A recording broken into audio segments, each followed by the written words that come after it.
1. Yes, we are here. We're back. Attack the Talk. I'm your host, AJ. It's been too long, my friends. A week feels like forever. I know that we were only gone for last week, but damn it, I missed you guys. I'm so glad to be back home. Of course, we'll talk to you guys about how we've been and what we've been up to since we've been off over on that week break. And I want to find out from you guys, people that are here live with us in chat. What have you guys been up to? And I'm just so happy that you guys are here joining us live. We have, of course, I saw up to the top. I saw, of course, the amazing, the beautiful zebra cakes. I saw Lovey is up there in chat. Shout out, Lovey. Welcome back, Lovey. And we have, of course, our favorite Jaegerist. And now, our huge supporter, perhaps #1 fan, which he's taking my spot, man. He's trying to, bro. #1 fan of Blackbeard, Marshall D. Teach, and that is, of course, is Jacob. What's up, Jacob? I hope that you guys are all doing well. And yeah, I missed you guys. Of course, joining me are the very talented and the amazing hosts that are Lexi and Zach. We're back together, and yeah, last week. I don't know if Lexi wants to elaborate as far as what happened. Not last week, but 2 weeks ago. Obviously, but you don't have to elaborate.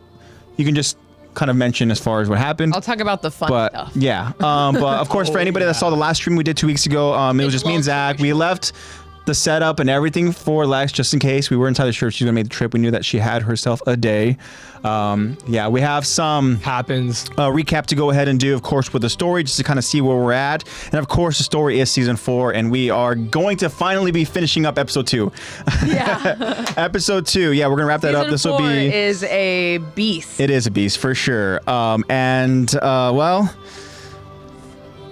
yeah, this will be part 4 of episode 2 in season 4. And it's freaking buckle up.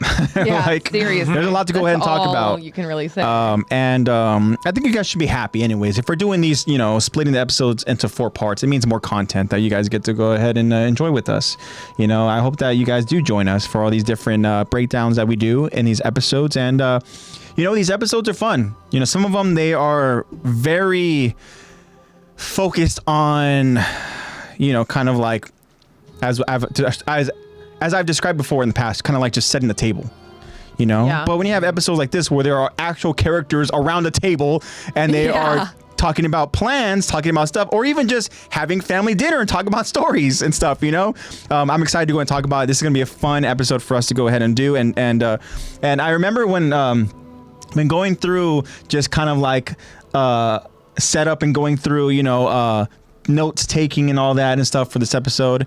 1, I was thinking, ooh, these are gonna be fun episodes to go ahead and voice. And 2, I'm like, oh, there's so many good moments where we can go ahead and kind of just do some good like discussions on about taking us a minute to get through it because there's so yeah, exactly much yeah, for sure, sprinkled in both from the manga and also Mappa adding stuff too.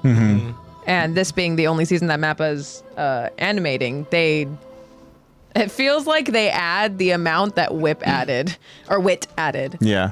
But they only had 1 season to do it. So they were just like, every 20 seconds, throw something in there. Yeah, exactly. That's why it's taking us so long. And we're here to go ahead and talk about them. We can't just gloss over them. We can't just ignore them. Like, we have to go ahead and talk about whatever we That's not what see. we're here for.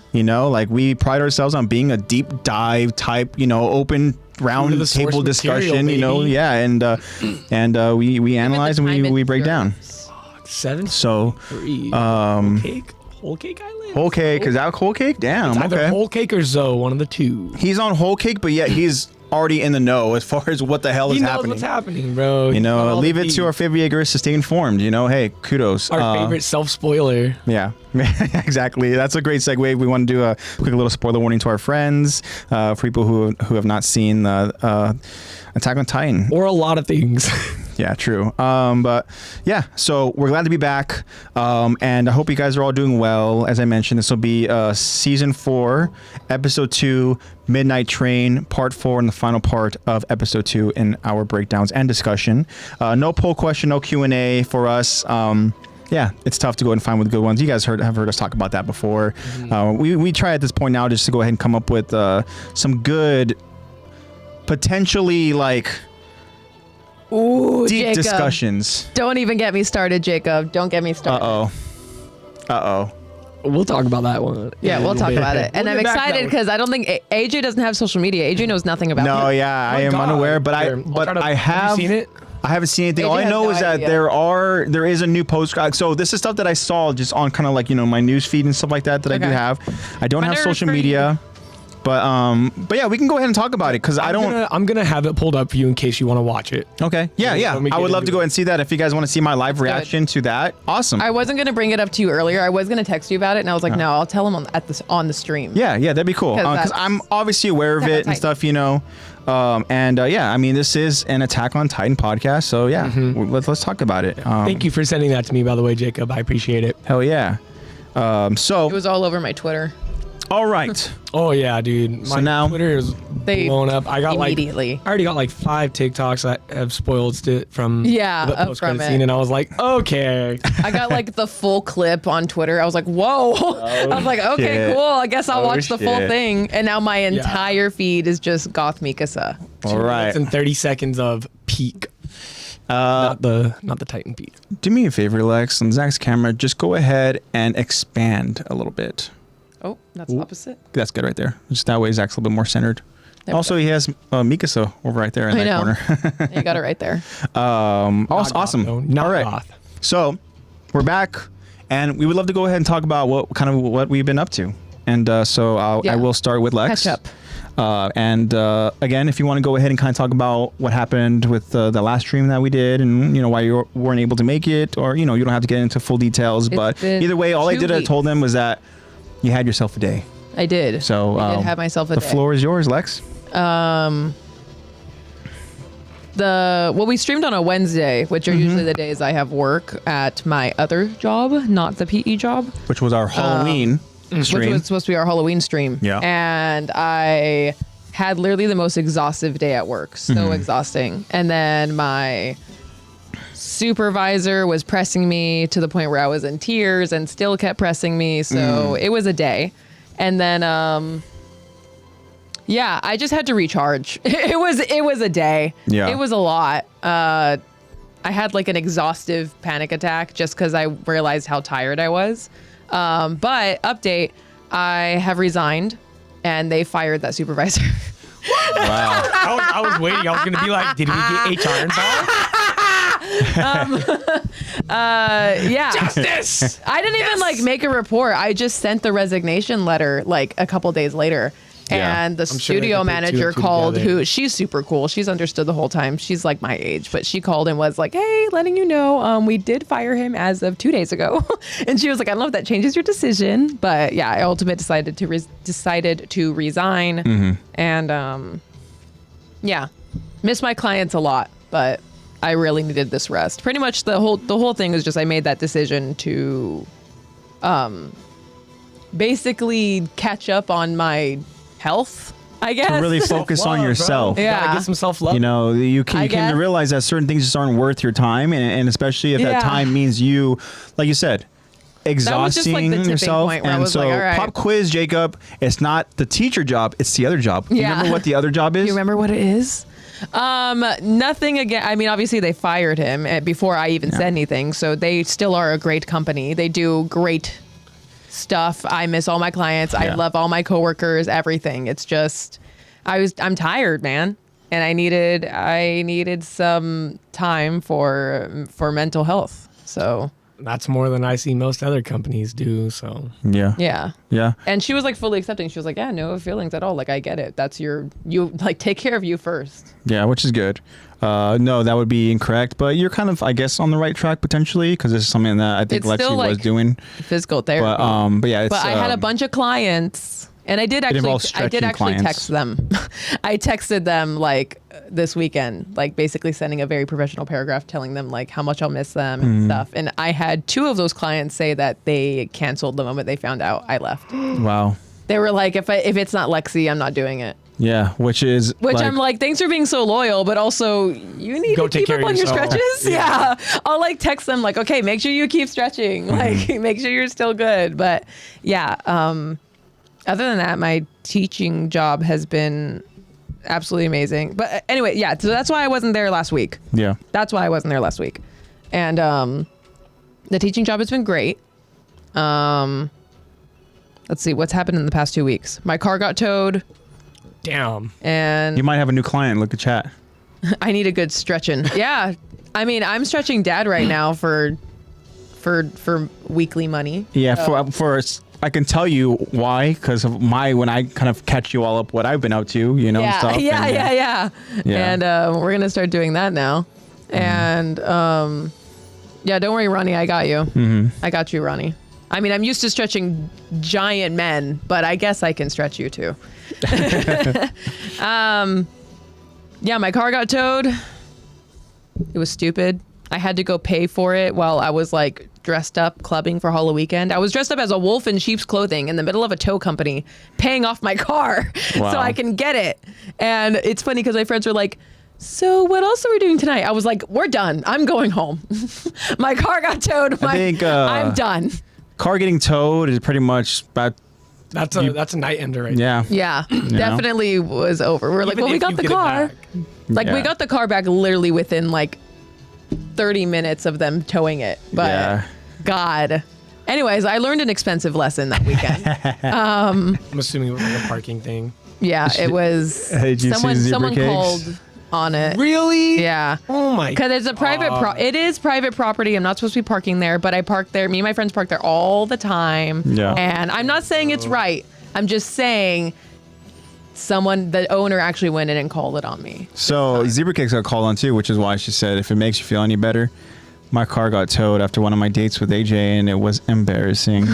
We had After a date is crazy. This was one of I those- was this also was, the DD. I had two tipsy friends with me, and they were like, what do we... Well, one of my friends wasn't that tipsy, but one of my other friends was like, we got kicked out of the club because he was too messy. But...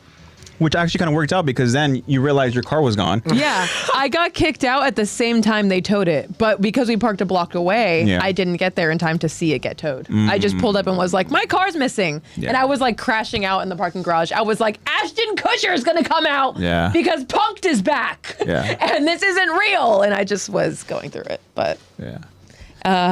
Jacob got a little One Piece card bundle. It's pretty cool. One Piece card bundle. Ooh. Hell yeah. And Zebra Cakes is sick. SB. he also thought Interesting. SB was in chat. Shout out to SB. We miss you, SB. Hopefully you're Yeah, doing miss well. you, SB. I hope you're still listening Yeah. somewhere out there. Miss you, girl. Yeah. If you're Listening listening, on podcast. if you're listening, Miss you. say hi to us over on Instagram. Yeah. Go shoot us a DM. My kids have been absolutely amazing. Mm-hmm. I was with a different teacher for one class today with a different class. Mm-hmm. First of all, biggest fifth graders I've ever seen in my life. Really? Those fifth graders are like my height, These huge. kids just keep getting bigger. They're huge. All of them keep getting bigger. I mean, obviously you have your few that are like, normal sized. All of my fifth graders are pretty much normal size. There's like one or two that are like, okay, you're going D1. But I've never seen a class of fifth graders so big, so early in the year. I was like, oh my God. And they were okay, I guess. But I gotta say, really made me miss my kids.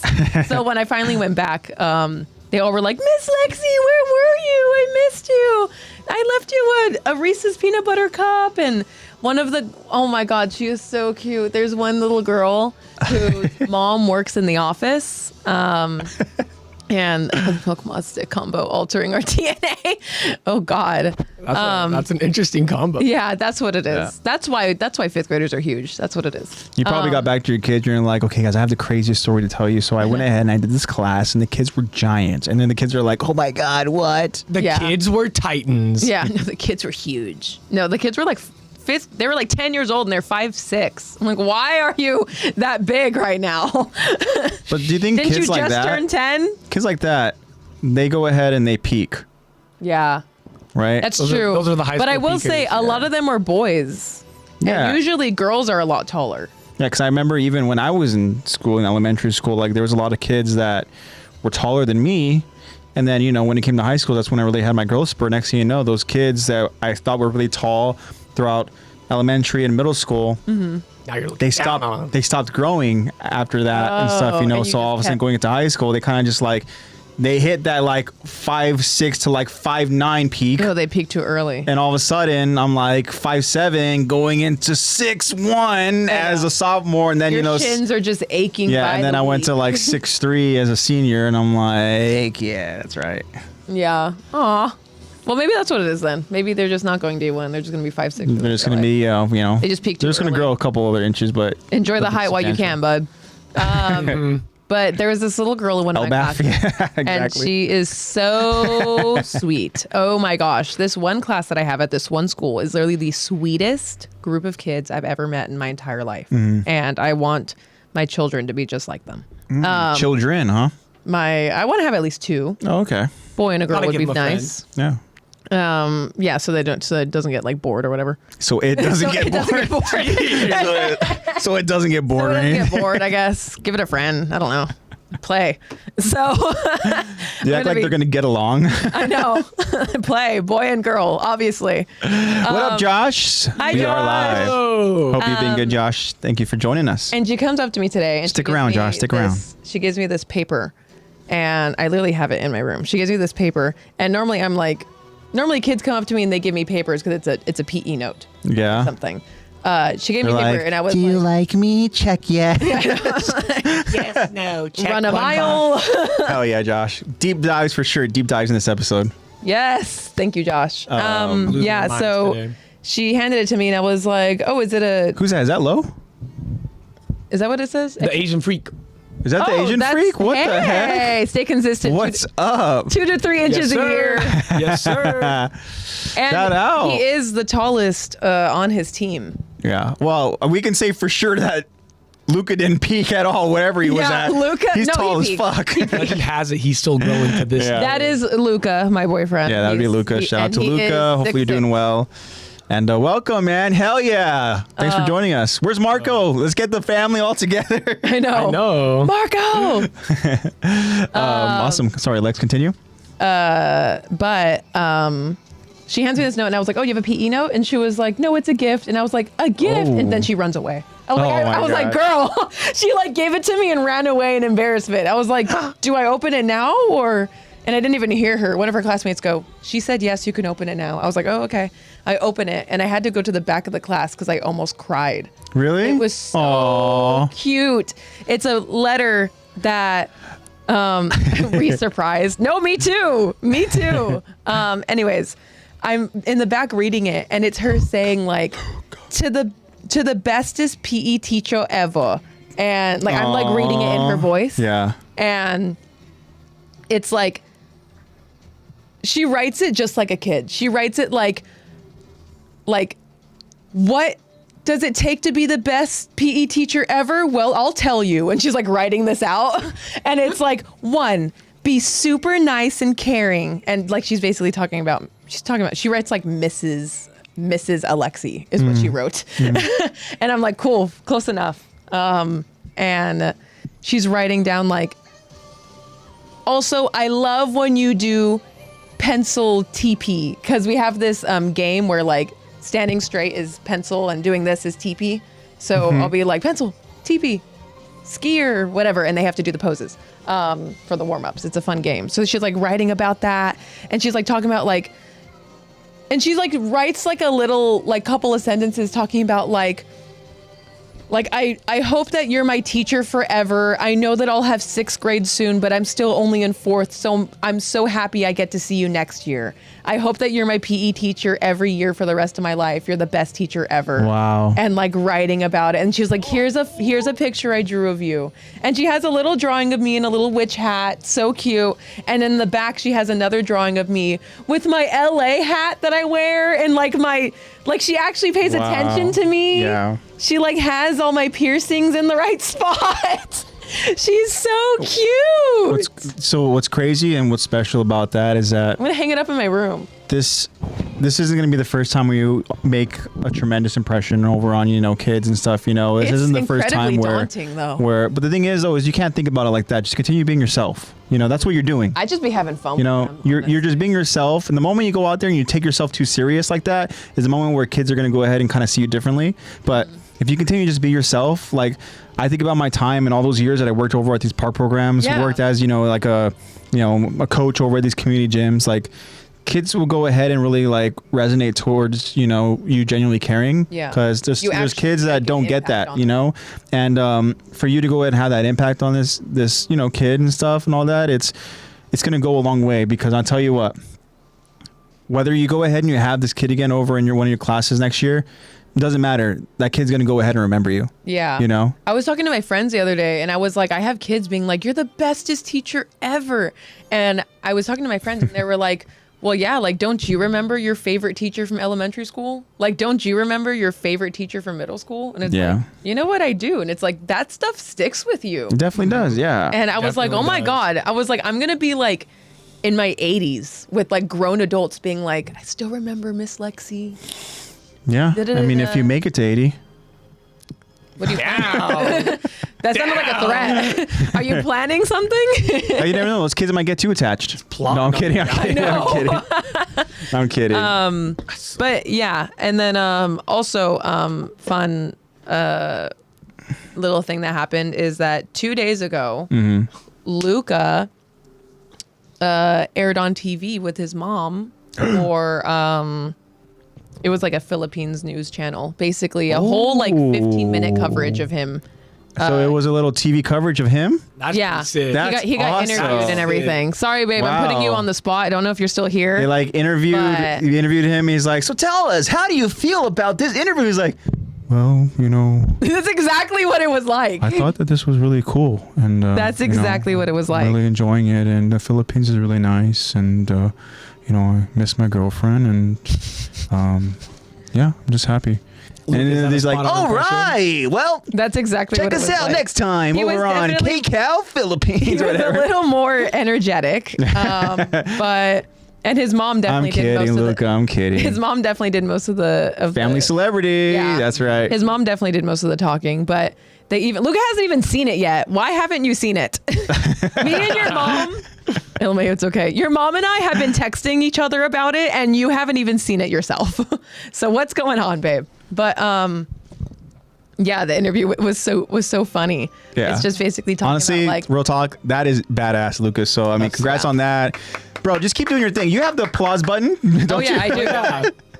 Just like, bro, just keep doing your thing, man. And I mean, as crazy as it is, like hard work really just kind of gets you places, like just keep working hard, man. Oh, he mentioned anime in the interview. Oh, they're like, okay, on to the next one. I'm kidding. Yeah. No, they asked him like, what motivated you to like continue pursuing volleyball? What was that driving passion and for you to get to this point where now you're a professional representing your homeland? Yeah. And like you. He was like, well, I played a lot of sports growing up, but once I found volleyball, I found out that I was really good at it, and it all became sparked from every volleyball player's driving passion, good old haiku. That's what he said. He was like, I was like, babe, what are you doing? He's like, this interview is brought to you by. I know. He's like, good old haiku. And the thing is the interviewer was totally like, okay, nice. Anyways, like she didn't even talk about it. Wow. She totally was like, I don't know what the hell. Hey, you know what? That's him being real. That's authentic. That's him being true and like literally authentic, like you said. And just shout out, man. That's awesome. It's funny because I was on Pirate King. Yeah, the future king of the pirates. The Pirate King, and then just to go ahead and have them pry, just to try to get them to go and ask you. Yeah. Oh, you mean Monkey D. Luke? I am the ace of. That's cool. It's funny because I was literally on FaceTime with Luca. So this was recorded like around a month. It was recorded around a month ago, and I was on FaceTime with him like right because it was a Zoom interview pretty much. It wasn't like in person, but I was on FaceTime with him and I was like, hey babe, like what you got going on today? He was like, I have this interview with my mom. I was like, oh, okay. When is it? And he was like, it's in like 10 minutes. And he's like just barely getting ready. Wow. I was like, what? And he was like, I just got to shave. I'll be fine. I was like, what? I was like, you're going to be asked questions. Yeah. I was like, what is this for? And he was like, TV. I was like, babe, you gotta be more I prepared. love just than how that. so like nonchalant, just chill, laid back, like Luke is. He's like, I'm just gonna give my honest answers. Unapologetically himself. Hey, Yeah. You do you, bro. Yeah. Oh yeah, bro, that's awesome. I'm happy for you, man. You take 10 minutes to set up And for the it news, went bro. really well. I will say his mom did a little bit better of a job answering the questions in depth. But so was she's she? also more of a social media personality. So she went out there over in the Philippines. Yeah, she was there around a month ago. very Her and cool. Marco were there with Luca for like 3 weeks. 10-minute shave. Yup. Yeah, a 10-minute shave. Seriously, he was like, I just got to shave. Yeah. I was like, babe, you're about to be on TV. He was like, it's fine. I'm gonna shave though. I was like, okay. Awesome. He's wearing like a Dragon Ball Z T-shirt. Hell yeah. Yes. Hell And, yeah. and he's literally wearing one of his shirts that he sleeps in this interview. Mysterious I was like, chill okay. vibes interview. Absolutely. You know what, Luca? That's what I love about you. All right. You are unapologetically yourself. That's awesome. And I love that. Hell yeah. And I'm so proud of you. Great Yeah. job, babe. Yeah, we all are, man. This That's may awesome. not be TV, but this is the closest I'll get. So, hi, babe. Love you. No, that's so cool. Hell yeah. I mean, we're happy for Luca. Yeah, keep doing your thing, man. And keep, again, just unapologetically being yourself, you know? And yeah, that's so cool. Right on. Super sick. Yeah. That's all the fun news I have to share. for now. Awesome. Yeah, thank you for that, Lex. Very cool. That was my 20-minute catch up with Lex. Yeah, awesome. All right, Zach, your turn. Your What you been 20 up to, minutes. man? Mine is Clock not going starts to be now. 20 minutes. I'm going to ace this test so quick. My 2 weeks have been like, I don't know, pretty boring. I got my new job. I work in a warehouse now.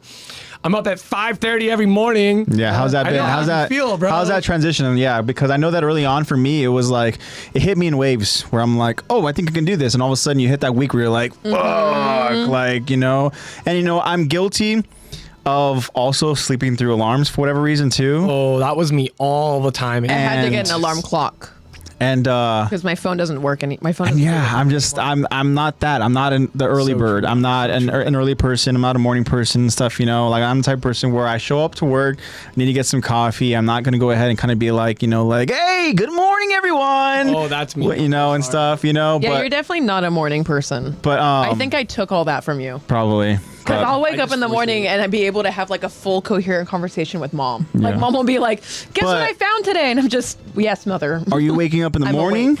Or is this after a nap? Well, I am now. Now I am. Thank Okay. God for daylight savings because now Yeah. my body thinks that it's 7 when I'm waking up at 6. Yeah. I think Am I that- insane think for not that's what drinking helped me out coffee? the Ooh, most. this is Yeah. an interesting question. So we'll bookmark that. We'll talk about that after Zach goes out there and talks about his thing. But coffee, yeah, we'll talk about that, Josh. I don't drink. Actually, I'll dive into that too. That will be part Okay, of my cool. thing. Let's have this I don't drink conversation real coffee. quick. I'm not allowed to. Like I think you guys remember. I fucking I'm gonna talk my head. conked out when I was at UPS at one point, and I had to go to the doctor. They told me I had an enlarged heart. Yeah. We'll keep blaming that shit on modern medicine, but that's a different thing. Yeah. Anyways, I can't have caffeine anymore because it's just like I was drinking. Western medicine is what you meant. to Yeah, say. Western medicine. Thank you. We want it to be modern. I would like modern and natural medicine. Anyways, Yeah. I can't have caffeine, but I mean, I'll have my Dr. Pepper. I'll have like little things here and there to like Yeah. give me energy. But you're not like C4. Yeah, I'm no longer drinking 650 plus milligrams of caffeine a day. Because When I think the human body only needs like 30. 300. Oh, 300. 300 is the limit That's what that it you should is. have. And then the average recommended is like 120. Oh, max. okay. Like, you should not go above 120, but you definitely shouldn't go over 300. That at that point it's like an issue. So Yeah, I want to I'm not ask a Josh coffee real quick, drinker since Josh either. is bringing up some Cocoa. insight to us, right? So I was gonna ask, what would be your go-to? So is it just like a Coke? So you just go ahead and have like a Coke. Is it a regular Coke or is it a Coke Zero or like a Diet Coke, whatever it is? But yeah, I was gonna ask you, what kind of is your little pick-me-up type, beverage of choice? Oh, Coke Max is caffeine? max caffeine for me. Same. Jacob says Mountain Dew. Yeah, Mountain Dew. I'm not gonna lie, Mountain Dew is pretty good. Yeah, I'm a Dr. Pepper. So what dude. do I know. say? I don't even drink soda. But, I'll drink caffeinated tea, and I'm like, woo! OG Coke. And it's like yeah, tea. Mexican Coke. Yeah, that shit is Mexican fire. Coke, best one. For sure. OG Coke, as in like cocaine Coke? Yeah. Or as how OG Luca are we also talking? says, so Luca says, I don't drink coffee either. You know what? This would be an interesting poll question. You want to bookmark that real quick? Yeah. Do you drink coffee? Yeah. Yes or no? Yes or no? Or do you have an alternative? Or like coffee or caffeine. Put no, and if you have an alternative, let us know what it is in the DMs. Yeah, we could. Yeah. Chick-fil-A lemonade. Fire. Yeah.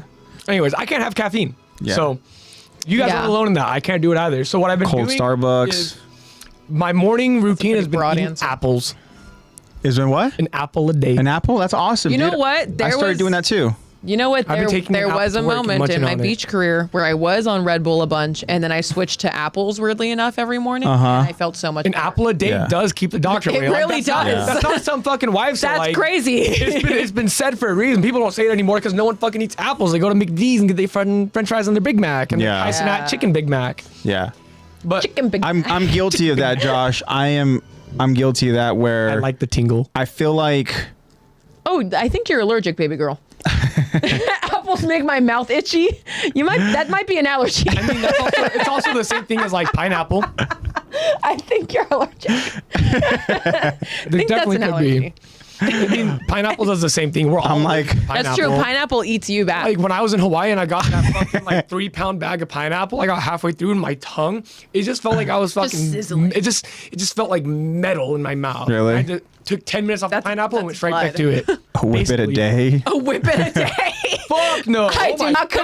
condone. Steve-O, no. Steve-O, no. Yeah. But Yeah. apples I agree. and then, apples. What I kind of know- apples though? Just in general, because I like red apples. red apples. Because I've been on yeah. that green apple craze. I don't know See, why. I think I'm gonna start doing that I've 'cause I heard feel like about that's a gonna give crazy me green more of a apple punch. craze, but I've just never been a green apple girl. If I do green apples, I probably would just take a thing of peanut butter. But the thing is with green apples though, it's one of those where I think probably like with red too, because sometimes you go out there and you get that red where it just has that like that. It's soft. It's just it's soft, it's juicy, it's good, I right? don't like soft apples. I like crunch. I like a crunch. Yeah. Same. My apple. Like But do you like that sourness? yeah, I know. I'm Okay. Like, Yeah, green apples or that pie little apples, I agree. Like I'm so down for that. Like if I were to get like my favorite candy apple, like my caramel apple, is a green apple. 'Cause I will don't admit- wanna- Here's another Q&A question. There's some green apples that I've had Red or green because apple? I've been on that craze where all of a sudden I'm like, okay, this apple's good. Oh, there's times where I'm like, ah, Honeycrisp shit. apples are the best ones. This apple is not doing it for me. You know, so it just I depends. had one today where I was pretty bummed out because it was like, you know, when you can like you feel the apple, you can tell if it's like kind of soft or like Okay, if we it's have firm. a Q&A and a poll. Yeah. It was like kind of firm, kind of soft, but more firm. And I took a bite and the inside was all soft. I was so mad. I was like, I did not want applesauce. I wanted a fucking apple. Yeah. Anyways, Yeah. on top of apples, I know you're not on TikTok, but I know you are. Have you heard about Nero gum? Yes, I have. I've been on that shit for about 3 months now. I fucking love it. I love it with all my heart. It's 30 milligrams of caffeine, L-theanine to counteract the caffeine jitters. Yeah. Vitamins B6 30 and B12. milligram. Oh my God. Caffeine gum is a game changer. I have a 90 pack in my car. Caffeine gum. Damn. My favorite shit. I just bought the Is- 90 pack. Wow. Because like it's 32 only that's where I got the bucks. number 30 from. Okay, caffeine gum is so 30 milligrams. I think like is the amount sponsors? you Okay. just. I think 30 milligrams is the amount that average person would need to just get a little. Oh, my bad. It's Pick me 15 up. per piece. 30 is the recommended daily doses, and that's what Yeah. 2 of them are. So I'm Yeah. on my third piece Got today. it. So technically I'm at 45, but fuck it. But I've tried caffeine gum as someone who doesn't do What caffeine the fuck that is? at all. I don't even drink soda. I don't do any caffeine. 10 on 10 on IMDb. Basically, Oh, we're gonna remastered get into version. that, Yeah, dude. yeah. We're gonna get into Josh, that. You weren't here at the beginning, I don't think, but yeah, So I think Zach and Lex, you're gonna Yeah. show me, Yeah, I had We I are. had it on my Post-credits. agent AJ hasn't pulled up. seen and it I'm yet. gonna see it for the first time. But hold on, version, let's hold on, combined, But- beaters, also bonus While you're footage. reading that. and- Wow. Yeah, I've been on this shit for like months now. That's awesome. And I finally like just bit the bullet and I got the 90 pack because I was getting like the little carrying cases that have like the 9 pieces, and it's like you get like 54. And I was like, no, I need more. And it's so good. Gum in general is just good for your neurology. And I gave some to a couple of the boys at the warehouse because they see me walking with a big pack of 90 pieces of gum, and they're all like, what's that? I'm like, oh, it's caffeine gum. It's got theanine to prevent jitters, and it's got B6 and 12 to make me happy. And they were like, can I try one? Dude, 3 of them were like, oh, we already ordered a package. Yeah. Like that it's was ours. today. Like I gave it to them today, and they were like, one of them, his name's Ryan. I gave him one piece yesterday. I walked in, he saw me walk in, go in my office, shuffles over.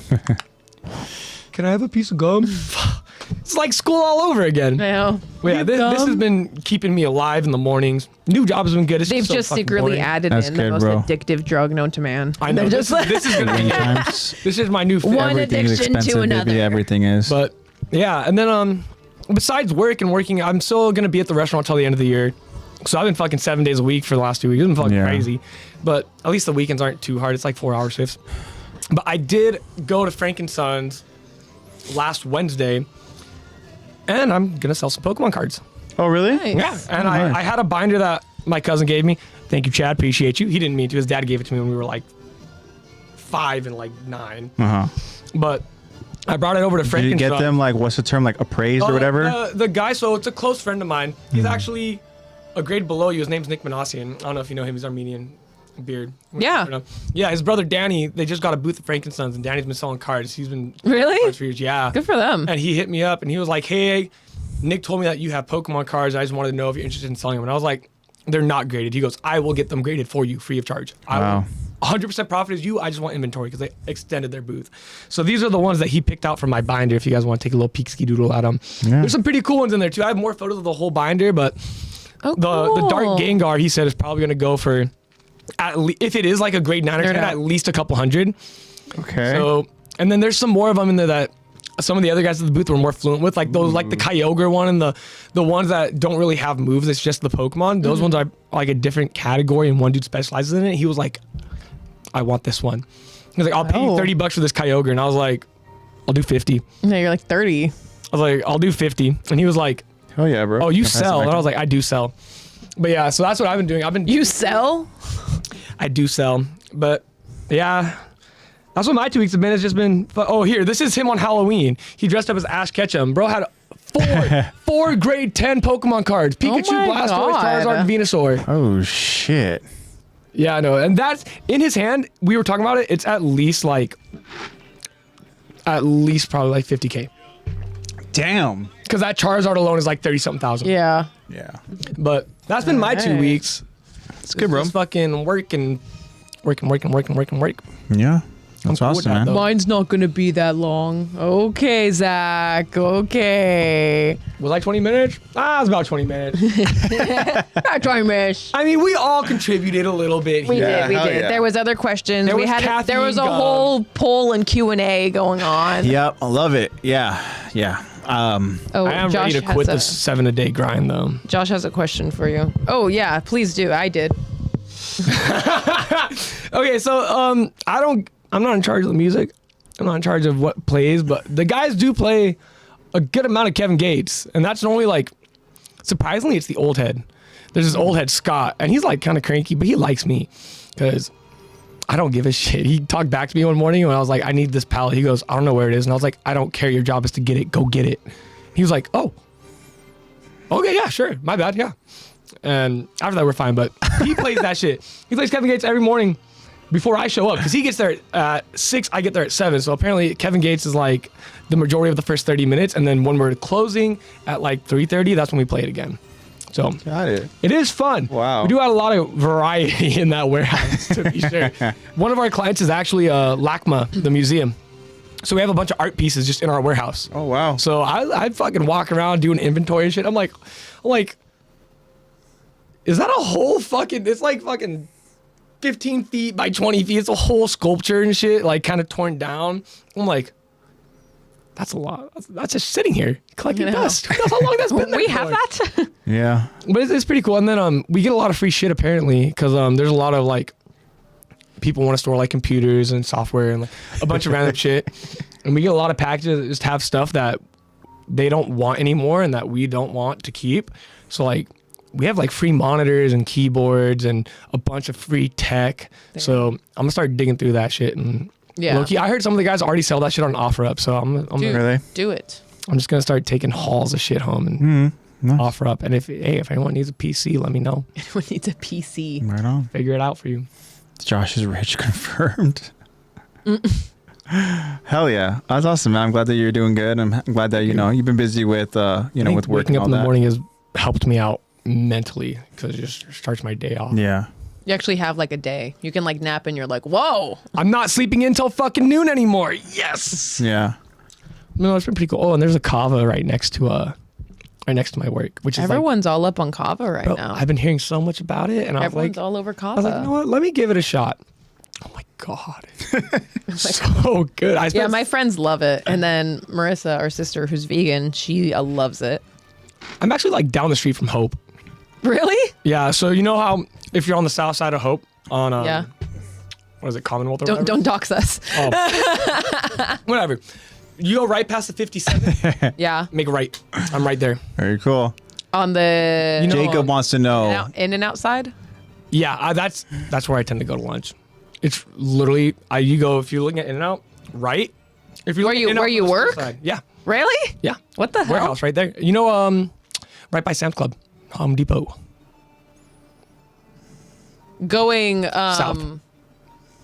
Going south. Oh, yeah. You know, Sam's Club, Yeah. Home Depot, that shopping center. It's and then more there's- okay. There's I'm the not gonna say anymore. fine. there's a bimbo factory. They're never gonna find my fucking work, and even if they do, they're not getting in because you need a key to get in.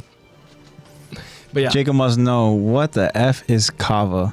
it's a food. It's a restaurant. It's like There's two answers to this Yeah. because I thought that kava. When all my kava with friends the were K is a drink. when all my friends were talking about kava, me and Luca were like, "Oh, you have like kava? Like, when did you start getting into kava?" And they're like, "They just made one down the street." I was like, "What?"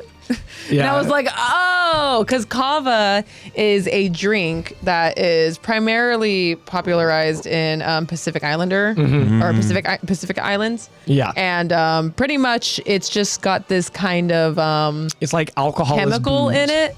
It's pretty much Interesting. people usually make it into juice, and it's pretty much just got this kind of chemical in it that pretty much just relaxes you. It's kind of like doing CBD, but it's a drink. It makes you euphoric. So it's like Yeah. a lot of people will so have used you it just to kind make of, it, Yeah. sit around with your buds, and then you just Just get euphoric and drink enjoy some of life a it. bit more. And it's like not like a drug. People have been It's using like- it to get off of alcoholism too. Yeah. Because it gives you a lot of the same effects of alcohol. It's like all without natural. The hangover and without losing sense of self. So Okay. it's like I said, it's more you just get euphoric. It's and you're in kind of better like just mood. a really nice, really cool tea. Yeah. Pretty honestly. much. Yeah, but that's It's what, like a step up from kombucha. yeah, I had that same kind of misunderstanding when someone was like, "Oh, mate. I'm gonna go to kava for lunch," and I was like, "You're gonna drink kava for lunch?" Really, for lunch, bro? And they're like, "What do you mean drink it?" And I was like, "Huh?" And then they told me it was kava Yeah. with the Yeah, had no idea. Because when I went to Hawaii earlier this year, I wanted to get kava with the K. Like I wanted to try that, and I was like, I saw that as I drove by one day. I saw the kava, and I was like, "Oh, it's with a C." Yeah, we're like Kava food is was such like a great. fun word to say. kava. And the thing is, like, my brain kava, is kava, combining chameleon. an avocado with kava. Kava. So I'm just Avocado. saying avocado. Avocado. Avocado. So like, my brain, it Kava. makes my brain like happy. Like, avocado. there's some- That's what kava does. Yeah, it makes you happy. There it is. That's what I love it. You just experienced kava. Congrats. Beautiful. Kava I with a love K. it. I love it. Oh, I'm sorry, kava hurt your tummy. I don't know which one you got. I got the. I just live off of One Piece. I was like, you lie. I feel you, bro. I feel you. Speaking of AJ living, tell us, How have you been? how have you been living for the past 2 weeks? Past week? Ohio. Yeah, I was over in Ohio. Was there for a week doing a job, and the job went smashing. The job was excellent. Smashing. And yeah, the job, yeah, I mean, met some really cool people. So the job consisted of me, my dad, obviously our dad, and then our dad. boss. Mine. And then we had our electrician join us 2 days later. And it was just us four going out over to this warehouse out over in Ohio, and met some really cool people. Everybody was just super nice. And, you know, it's funny, like they really enjoy like taking things like not serious. Like they are just like, they're like bullshitting, right? They're just like enjoying like, I guess, the job, whatever. And it made it refreshing because it's not like Yes. nothing was too stressful. You know, yeah, we had a week to get like everything done, and it was a daunting task. Like when you go ahead and you strip all these parts off of these machines that we're working on, there was like 5 different machines that we had to focus on, and we're just taking gears out, we're taking pieces out, we're taking all these different like parts out, and we're gonna do like a full on like essentially upgrades. You know, Like a reconstruction. so in a sense. Upgrade. all of these old parts that you know, What's that movie? robots. Yep. Upgrades, people, upgrades. Upgrades. But My upgrades. it was yeah, it was, again, it was just, the job was just so much different than my last trip over to Ohio. No shade to the people that I worked with, because they were great people over at Byersville, but It's a different 'cause approach. you're this time we actually had help, and we didn't come across any specific obstacle that we're like, damn, we're gonna be stuck doing this for an extra day. Because the previous job I had to go ahead and stay an extra like day, you know, which I mean, I was getting homesick. I was missing zebra cakes a ton. And then like this trip too, like things went so well. Yeah, I missed zebra cakes a ton still, but like I knew that I was going to be coming home at that time, you know? And like everything was just, yeah, the people were so cool. The last night we went ahead and we had dinner with one of the supervisors who was like this, you know, relatively like younger guy out of this industry. You know, he was like in his kind of like mid 30s, really cool dude. He just had like he was a former power lifter. Wow. Right? And it's funny because there's times where like, you know, our boss Nate would go ahead and have him do a job.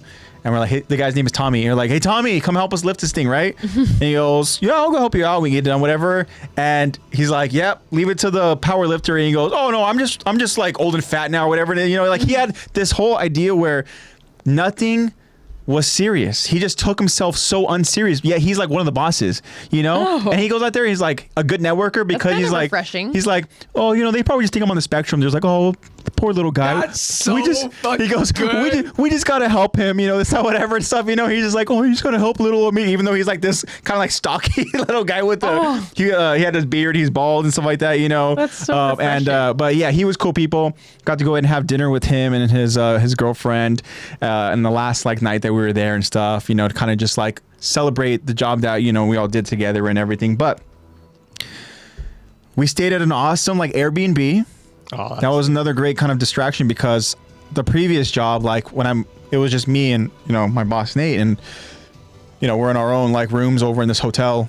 So a lot of times I'm just like there in this room by myself. Like I'm really, you know, missing, you know, zebra cakes. I'm really missing, you know, home and stuff like that. And then I'm, you know, I don't have those distractions per se. This time, you know, all of us were over in this like 3-story Airbnb. Sick. Like literally we could have had our own floor for those first 2 nights before our electrician showed up. But we decided to go ahead and give our electrician the top floor. And then Nate had like the, you know, the main like floor, right? And then me and Dad were over in like the lower lounge type, you know, floor area. And then that lounge, it had a pool table where you can go ahead and put the like ping pong over on it. Over it. There was Probably ping pong over. one of those basketball pop shots, you know. Yeah. And I was doing that a lot. What the heck? It had a foosball table. I was just about to ask. Foosball, and then it had like amazing like entertainment center type, you know, setup where couches, TV, everything, right? We had like one night we were able to go ahead and kind of just like watch TV down there. The thing that sucked is that we weren't able to really enjoy the house because we were working. Like the first 3 nights we worked, or the first 3 days we worked 12 hours, and then the rest we worked 11. So I think that when my boss tallied it up, out of those 8 days, which is including the travel day, Mojo Dojo Casa. I think it was 93 hours that we did work that 1 week, I think. Shit. I think so. But we pretty much worked like 80 hours or something like that. But yeah, we're leaving me on red for 4 hours. Like, sorry, babe, I just saw this. No, I told you, baby, that I was going to go ahead and call you and stuff like that. That's the exact same. 91 hours if you did 12 of the first 3 and then 11 the remaining. Yeah, that. And so, yeah. So either way, it was like 90 hours. Overtime was crazy. Yeah, so that page, that check's going to be crazy. But, so. That check's going to be cool. Yeah, it was cool. That was cool. Didn't get really enjoy it like we wanted to, but, you know, we were, the time we did, we were watching football over in the, you know, just over in the, they had like essentially this amazing like living room area, you know, over in that floor where Nate was and stuff and all that. And so, and they had high ceilings and they had these large windows where you can go ahead and see. And then the house is over on like the edge of a golf course. It's like on the back of a golf course. And sick. You got to go ahead and just see just the nature is just like crazy, right? And so yeah, it was refreshing and stuff, you know. The trip was just so much different, like I said, from that previous trip, and it was successful. And yeah, but the crazy stories are those drives at night they're fucking scary, bro. Oh, we're driving out over in the woods, and once you get off like the highways and you're now over on like these like roads the back roads, that shit's scary, bro. Like you can't see, because there was a couple nights where there was some thick fog, and you can't can't see see, like, what's 5 past feet in front of the you, fog, yeah. and literally anything just in front. And High beams don't do the job that they're supposed to. there was times where high beams made it worse. Yeah, I'm sure because it's just when you throw the high beam, then not only are you getting light just to looks that like you're in a lower dense snow fog, now you're getting storm. dense fog in front of you that is now lit up. Yeah, it's insane, bro. And then so, it like honestly, real talk, and I will get to the possum story, baby. But there's a ton of deer. I know. It was I was sad too. it was Not the trash hunting bandit. season, and also it was mating season for the deer. There's a ton of deer out there. Well, they all So have antlers then, huh? So, Just a bunch of horny deer running around. yeah, definitely. I know. But Horny. Antlery. there was like 4 or 5 Not Rigby. moments where we encountered a deer He's a raccoon. over on the road, and there was only one of those times where we got real close to hitting a deer. But when you go out there and you hit a deer, that shit is real, because I think it was the first night when we got done with the job and we were driving back over to the house. Once we got to those back roads and it was dark, all we saw off in the distance was like somebody like waving a flashlight, and you can see sirens. Like, oh shit. We got closer, the officer approaches the car and it says, "Excuse me, are you guys the parents?" And they're like, "No, we're just trying to get to the house." You go ahead and you see there was this Jeep that like they swerved to avoid, tried to avoid. They end up hitting a deer, and as they swerved, they fell like into a ditch to where that Jeep was like essentially flipped on its side, and it looked pretty bad. But the officer said that everybody was okay. There's people out there, they were trying to get the people out of the car, I'm assuming. I'm assuming the cage probably helped a lot. It probably just condensed so the doors won't open. Yeah, and so I mean, I was like, oh shit, like this is like crazy, and that's Yeah. what we saw like kind of like on our first night, and then We're like one of the first people to pull up to that like scene. yeah, it must have just happened and stuff, It's just but then so the possum story, this is one of the last nights that we're there. All of a sudden we hit the back roads, and then it's kind of foggy and stuff, and then you start seeing as we get a little closer, there was this possum that was kind of like running over on the road, and Nate's driving and stuff like that, and he drove the entire trip, and W Nate. and all of a sudden he's like trying to like give the possum time to go, but he's like trying to go around the possum. He's like, go, and then all of a sudden just and then Nate's like, oh shit. He's like looking around laughing, and stuff, and I'm just like, oh shit, because like I'm like, like I'm an empath. It's an animal. It's a possum. Possums are so cute. I was sitting I was sitting behind Nate. I was I over want in possum. passenger, and all of a sudden gloves. it like I felt like it hit like that back left tire, where I would You like could like feel it. yeah, and I was like, oh damn, I and just felt stuff, its skull crush underneath me. and it's funny because Hopefully like it died on impact. Jesus. yeah. But like, Could've just played dead. while we're driving, Nate's like, I didn't kill it, guys. I didn't kill it. Oh, yeah, you I didn't kill it. Yeah, you did it. The He's like- tire did. He's like, I didn't kill it. I didn't kill But Yeah. but yeah, so it was crazy, and yeah, we have a dumpster possum over at our gated community. I like how you have the dumpster possum. Yeah. I like how it's Good old called DP. dumpster possum. I Yeah. like how that's the title for it. But yeah, we Gotta were give him eating a good. name. And they said over in Ohio, they're like, we don't have much to brag. This is Tommy. He goes, we don't have much to brag, but the stromboli here is nice. Stromboli. And the stromboli was really good, I will admit. Yeah, I told him, I was like, yeah, bro, I'm going to miss that stromboli. But yeah, we were eating really good. And the trip was awesome.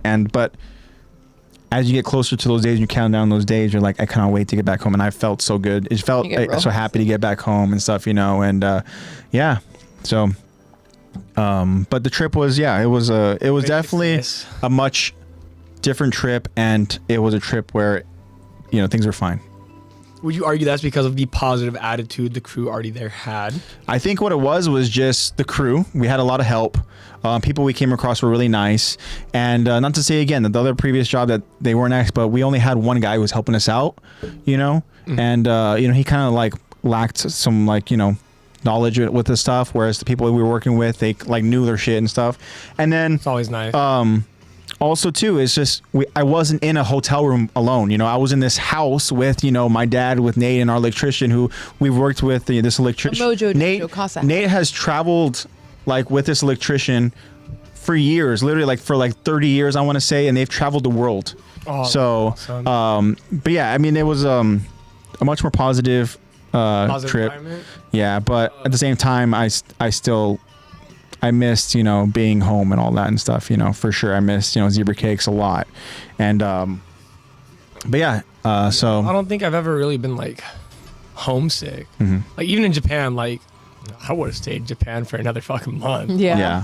Yeah. I was this close to being like, I'm not coming back yet, bro. Yeah. But I think it all depends too on what you're doing as well, because That's like true. obviously, That's very we're putting in hours of work You're and there stuff, for work. and all that's- that. I don't and think I've gone on like a work trip like that. yeah, but Nothing wrong with a little codependency, Bessie. so that's kind of what my week consisted of last week, which is why I told you guys we weren't going to do the podcast, is because I had a work trip. He was busy killing possums with his boss. But yeah, That's what they do for work. It was cool.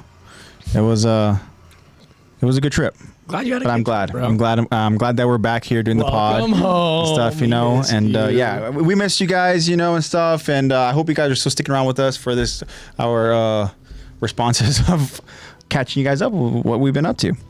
So, without further ado, should I go ahead and see the post credits? Oh, Yes. yeah. Let me pull this over your end. I got you. It's already here.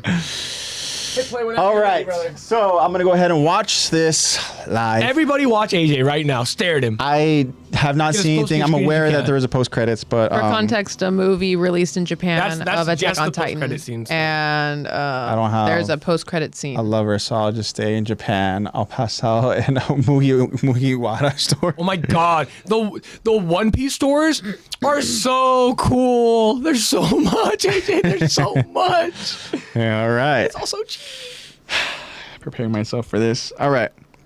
Here we go, guys. This is going to be my live reaction. Let's go see. Get ready. Attack on Titan fans, the final You chapter can go of The first. Last Attack just dropped in Japan, and its post-credit scene is sparking wild speculation about the series' future. Oh, So gosh. without further ado, let's dive into it. Hi guys, welcome to Daily Anime. It's Sefin here, and today we're talking about Attack on Titan, The Last Attack. Yes, we are. Fans have had an incredible year, and one of the biggest releases of 2020. The final film in the Attack on Stick Titan suicide. I just killed myself. November 8 premiere, and in just 3 days, it's already wrapped Wait, up. what? Are they coasting up right now in that theater? Why is there some dude talking over me? Is that not just it? To top it all off, Last Attack currently holds a perfect 10 on 10 rating on IMDb. Wow, that's what Josh explained to us. Yeah. Such a passionate fan base. Damn right. Really got fans Is that not it? surprising post-credit scene. Rather than teasing the This it, or is this just a breakdown? Attack on Toss. Titan to a close by adapting the final chapter's end credits, titled Attack on Titan Casts. We see Eren, Mikasa, and Armin. watching Mikasa. Mikasa. more like This picture was in it? This picture's in it? Yeah. I saw this online. I thought it was just somebody made that, and I saved it to my phone. I was like, this is a Animated and cool everything. picture. Hold No, on. that's it, bro. What? Let me see if I can find the full. Who the fuck is that in the background with their freaking wiping it. eyeball like missing? Let me see. You know who that Oh, is? oh, we all know who that Take a is. guess. Take a Who's guess. missing an eye, AJ? Who is half face ripped off? Well, the thing is, Marco was missing more than half his face. That's supposed to be Marco, yeah. That's supposed to be Marco? Yeah. Marco was missing more than that. But this is the real world. This isn't the anime. They're in the real world now. trio engages in a spirited debate about the series ending, mirroring discussions fans have had online. Mikasa likes the open-ended finale, while Armin feels it left too many unanswered questions. This playful debate Yeah. might be Hajime Isayama's way of You know lying to the he's fandom, texting about it on acknowledging their Reddit. mixed reactions to the manga's controversial ending. Okay. Interestingly, Eren avoids the debate Man, people have been altogether, wiping it. saying he loves watching movies with Mikasa and Armin, and that if there's ever a sequel, they should return to the theater together. Oh, This line hints that Attack on Titan could have a future. left it open. Here, I think Jacob sent it to me on TikTok. A parody Okay, well, so far I like what I see. This is interesting, the way the characters look. Yeah, so it's pretty much another universe, and when you actually watch it and you see that universe, There's so many characters, AJ. Really? Look in the backgrounds. Look at every single character. They're all a character. shit. They're all a character we know. We could have and a we see whole how they episode are. on No, this we really alone. could. We could have a whole episode. We could on have that. like a 3-4 hour episode on this. Okay, alone. so I have to see this, and I'll tell you what. Can we do this next week? I'm down. Let's Can do we it. do I'm this actually next really week? down. Where is it?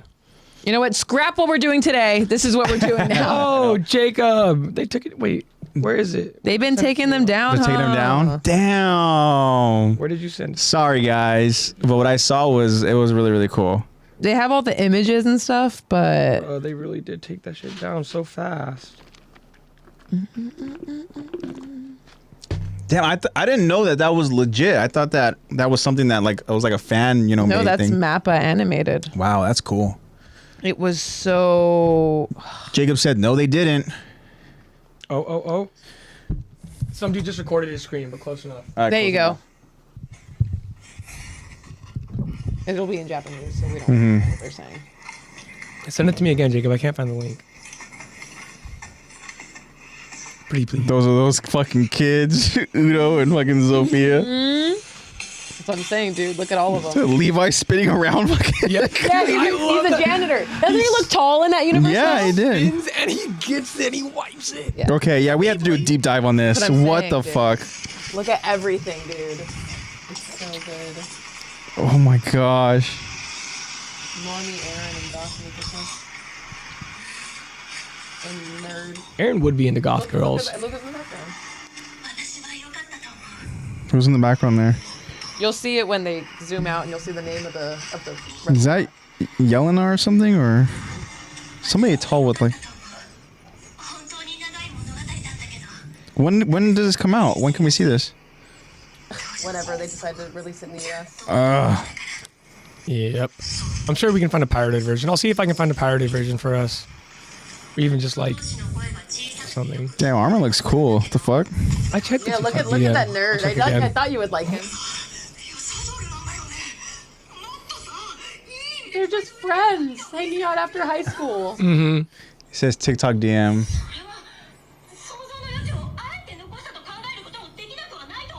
They have such different aesthetics. Yup. What the hell?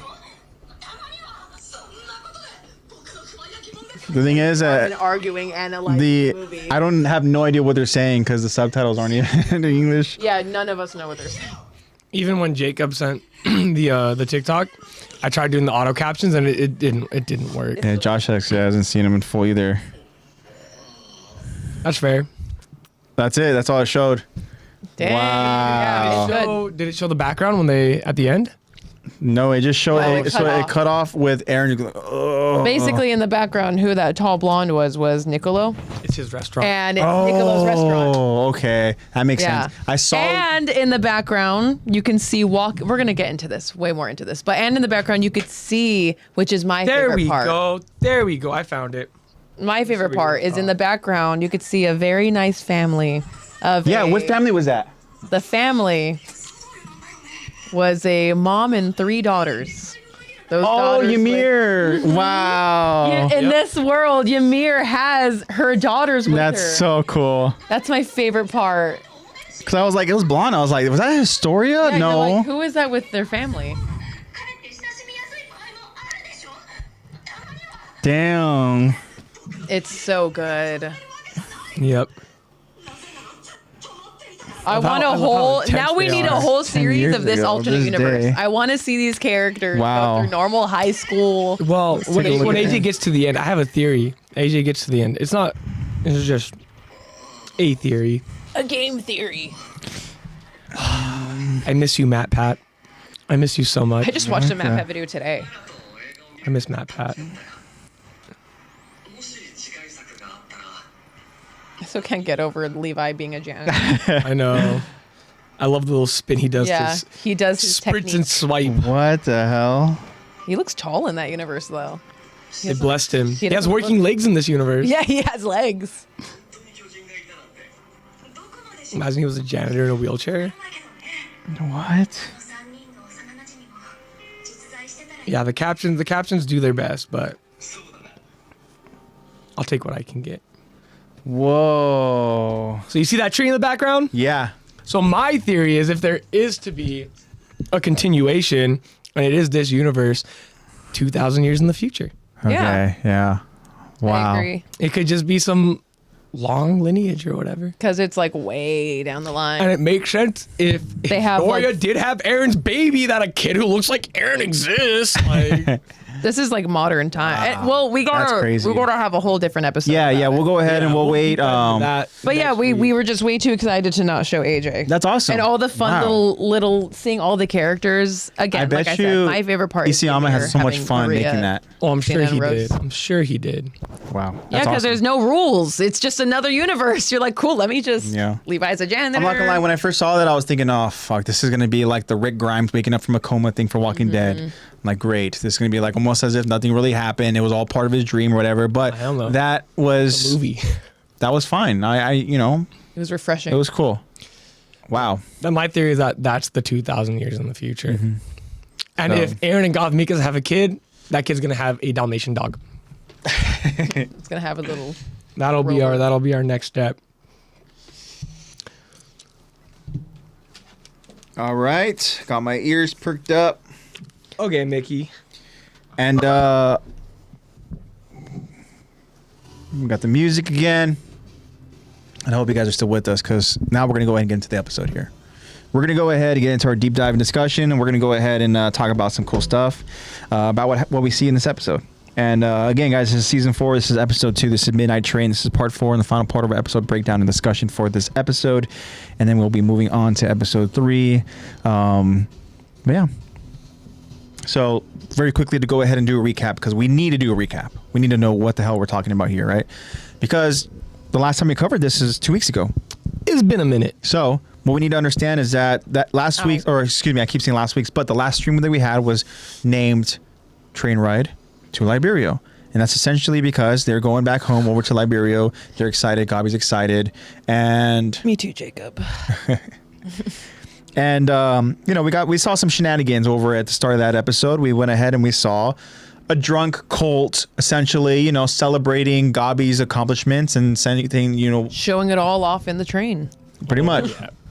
And she's here for it. She's here for the praise and admiration. You know, she enjoys it and stuff. You know, We all got a major praise kink. and so you know, we see that that's I was happening. about to defend her, and then you said that, and I was like, never mind. I was gonna be like, who doesn't like getting complimented?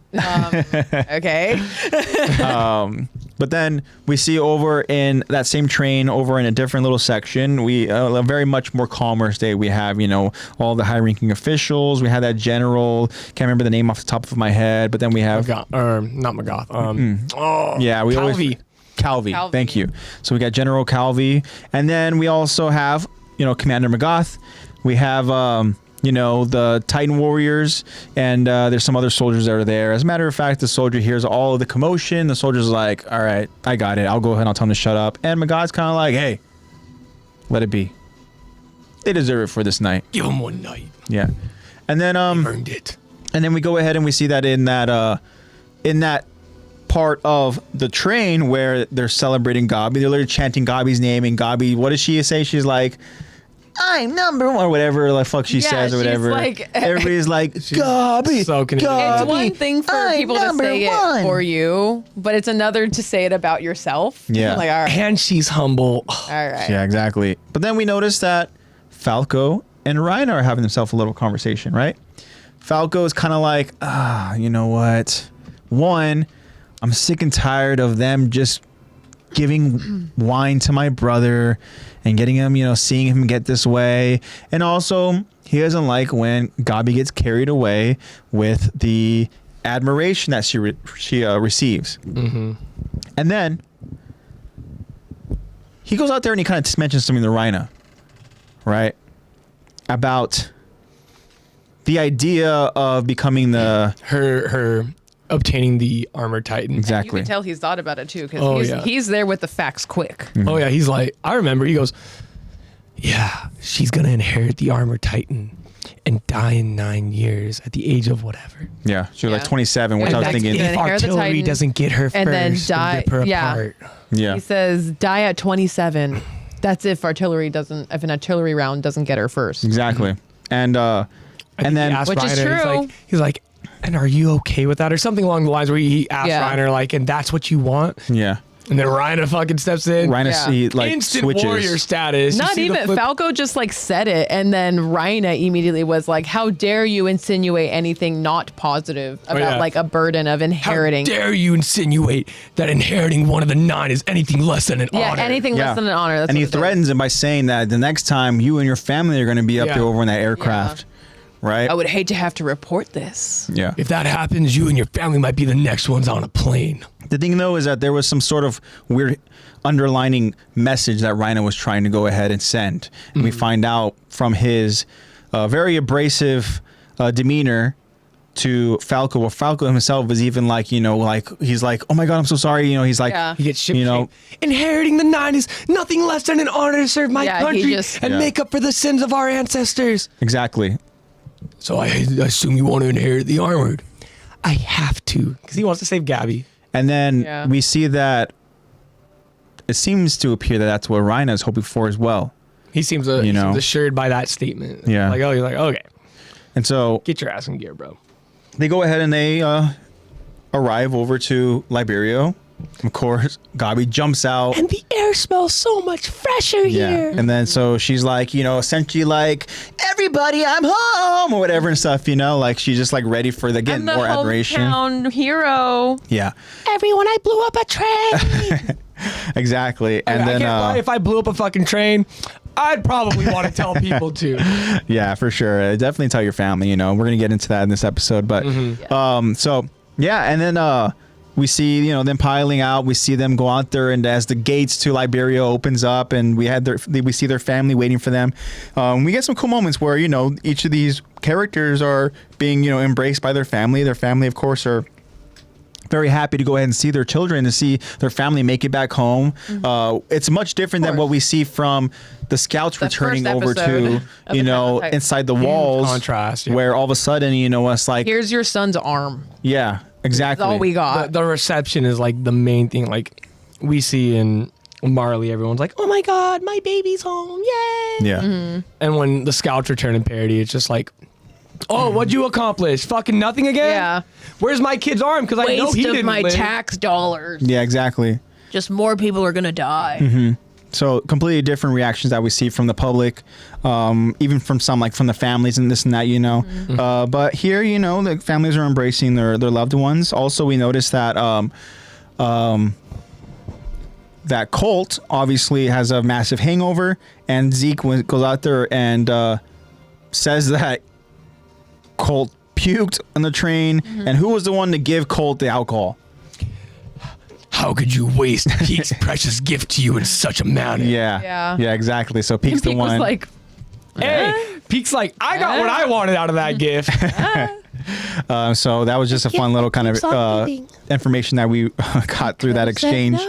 And then Galliard, Porco, essentially tells Falco to enjoy the break, and Falco essentially tells him, "Not gonna happen. I got training to do." Hey, that's some MC shit right there. Yeah. And then of course Gabi's like, "What do you like?" Essentially, like, "What do you mean? Like, what are you trying to do, Falco?" Trying to get your grades up, you fucking loser. Yeah.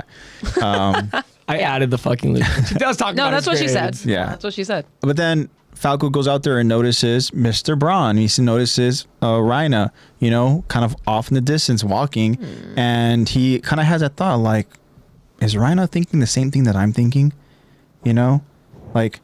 Obviously Falco cares a ton about Gabi, right? We saw that right from the get-go, from the first episode of season 4.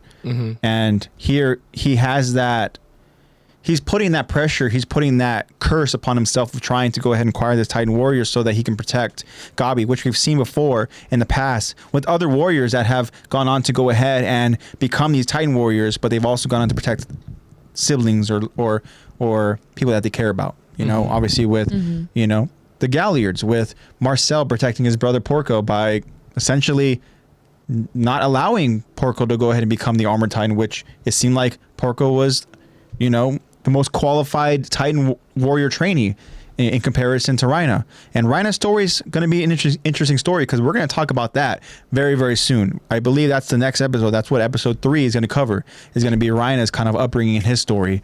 So that'll be kind of interesting to go ahead and really dive into that. But Falco, again, he's kind of wondering about Reiner. And Reiner's such an interesting character. He's very different from how he was. We're going to go ahead and get a little bit more insight into that. We're going to go ahead and talk about it. Whether he knows it or not. Yeah. Yep. So bookmark that, but Put a pin Reiner in it. discussion for sure in this episode. But Falco goes on to go ahead and notice something interesting. While everybody else is going to their families, Falco goes to his family, but he tells them, "Hey, I'll catch up with you guys."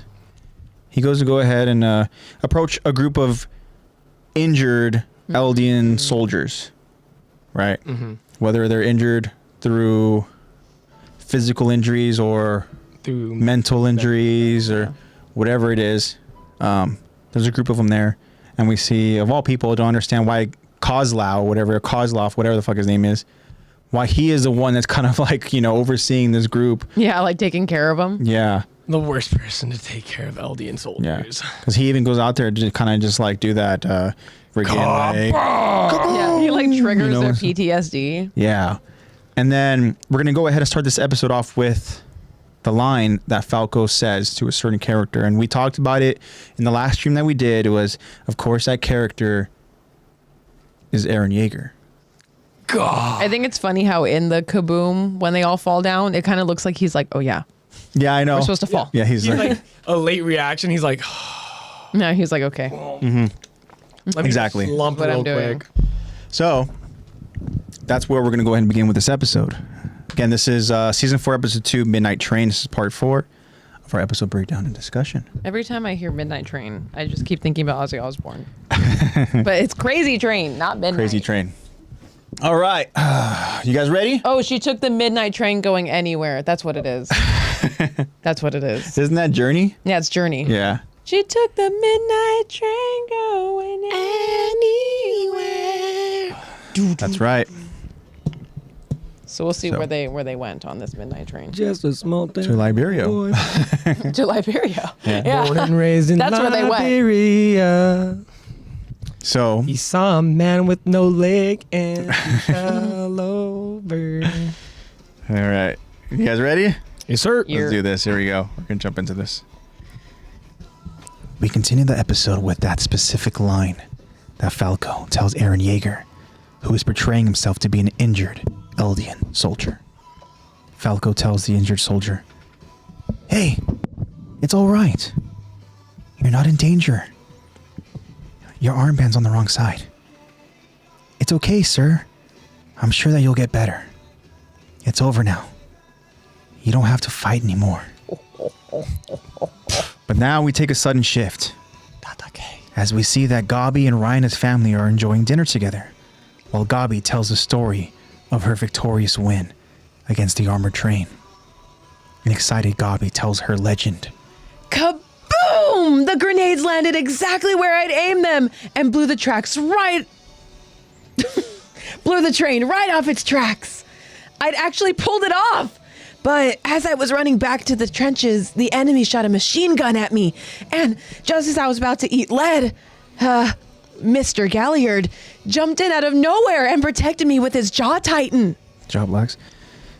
We can see that her parents are very proud of her, as her dad responds, "That's amazing, Gabi. It sounds like a whole bunch of our soldiers owe their lives to your bravery. Our little girl has grown into an Eldian hero. We couldn't be prouder of you, dear." Karina, Reiner's mother, calls out to him. Reiner, do you think Gabi will become a warrior like you? Reiner responds, Yeah. After what she pulled off at Fort Slava, she's all but guaranteed to inherit my armor. Reiner's mother continues. That's wonderful to hear. To think that our family will be blessed with 2 warriors. It's such a rare honor. Karina's demeanor changes. I just hope you find a way to rid the world of those island devils. After that, our people will be able to live good lives. Reiner just stares, silently. Gabi's dad now joins to ask Reiner. Say, Reiner! Not to pry, but I hear you barely escaped from those devils with your life. Gabi stands up for Reiner. Leave Reiner alone, Dad. His time on that island isn't some lighthearted war story. Those devils put him through hell. So, even if it wasn't classified, there's no way he would want to talk about it. Gabi's dad acknowledges and understands. You're right. Sorry, nephew. Forgive me. Reiner pauses to think for a moment, then responds. No, I can tell you some things. As you know, I infiltrated their military. As expected, they acted like devils, each of them savage and cruel. During our induction, one devil started eating a potato. When the instructor yelled at her, she told him, without hesitation, that she stole it because it looked good. She knew she'd crossed the line, so she bribed the instructor by offering half the potato. However, the half she offered him was visibly smaller than her half. They don't even know what compromise means there. Each of them was more hopeless than the last. There was one guy so stupid he'd forget why he'd gone into the bathroom. An insincere jerk who only ever thought about himself. A soft-hearted oaf who only ever thought of others. A brave but single-minded fool. And a bunch of chumps who followed his lead. Alongside all those different people stood me and my comrades. The time that we spent there was truly hell. The wind causes the window shutters to fly open, as Reiner notices the fear on his mother's face. I said way too much. Forget it. A startled Gabi asks. What do you mean by different people? They're bad people, right? Reiner's mother answers the question with disgust. Of course they are, Gabi.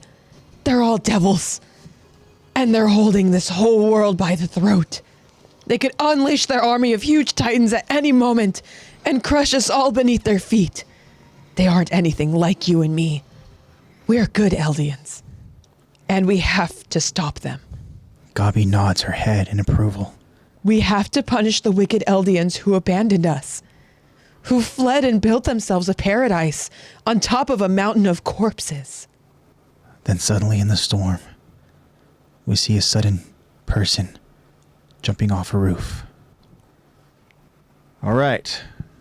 Nice. This whole scene is so interesting. There's a lot to pick at. Definitely. Here. So where do we want to start? What comes to mind here? Well, hold on. There's a lot. There's a we lot. could start off with the fact that it's just.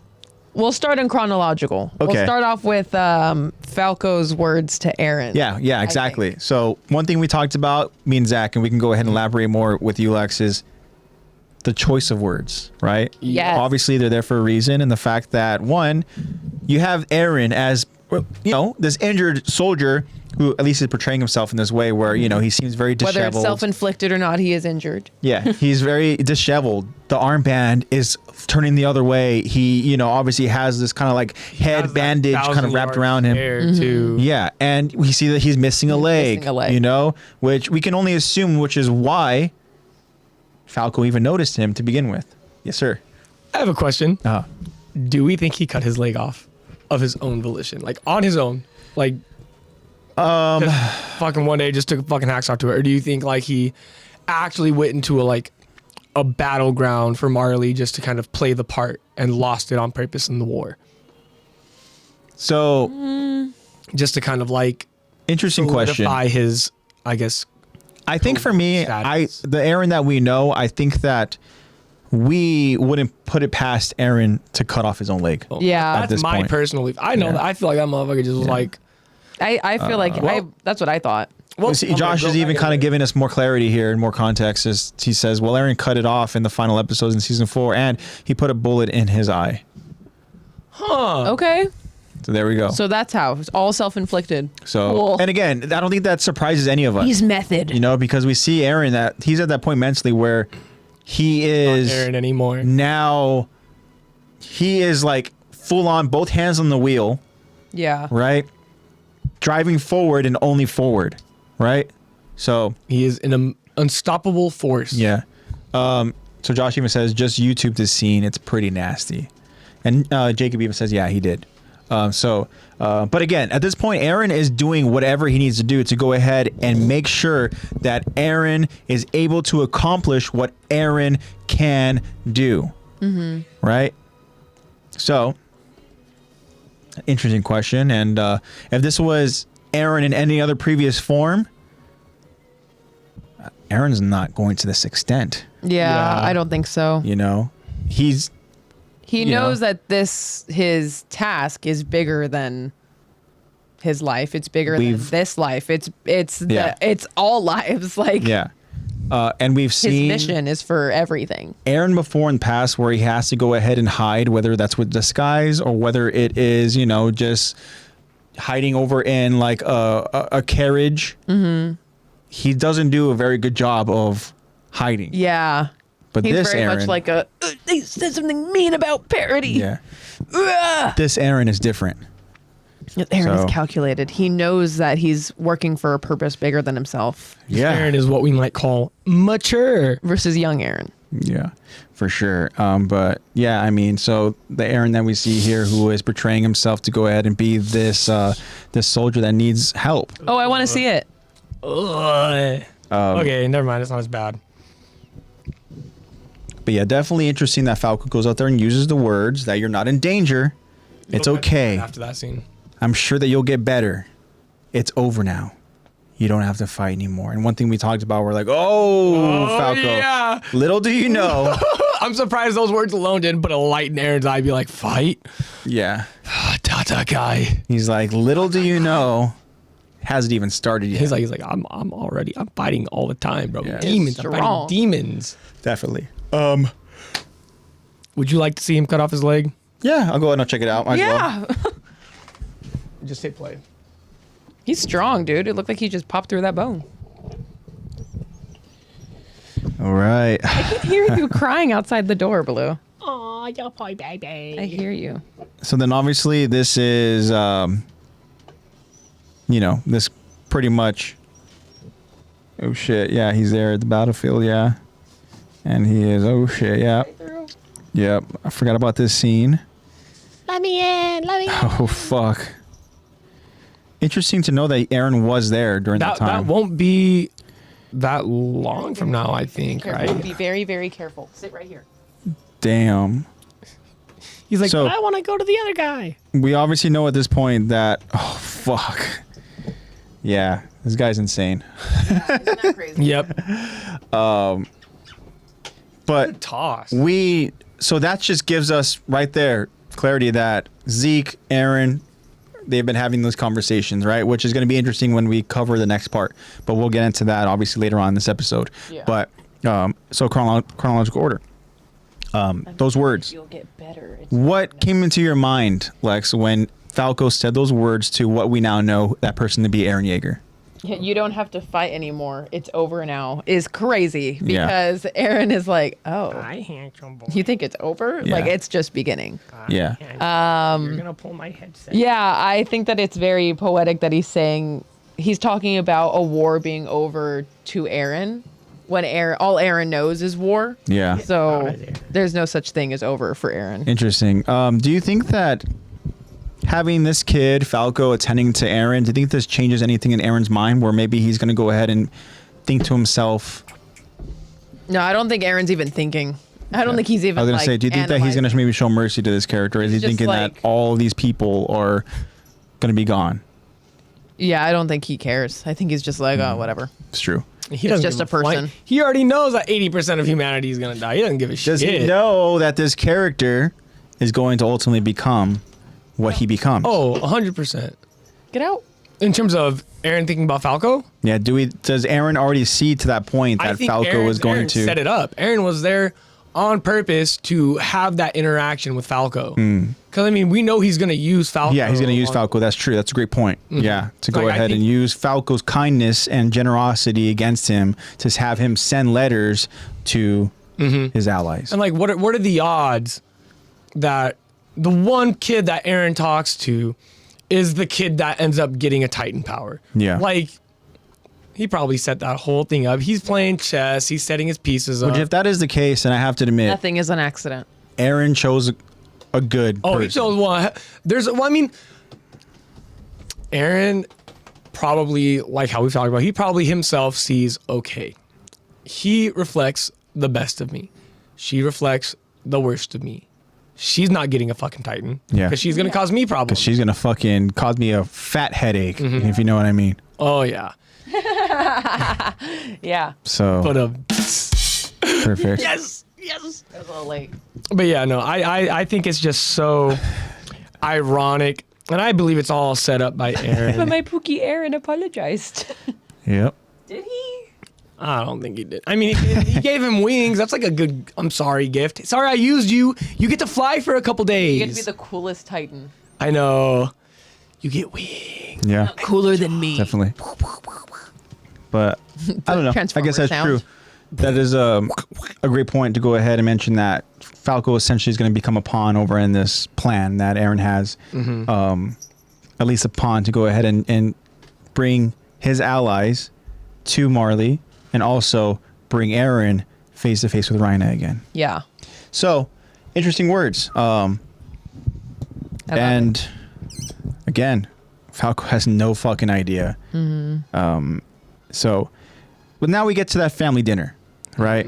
So again, It's thundering, lightning. Gabi and Gabi and Reiner are related.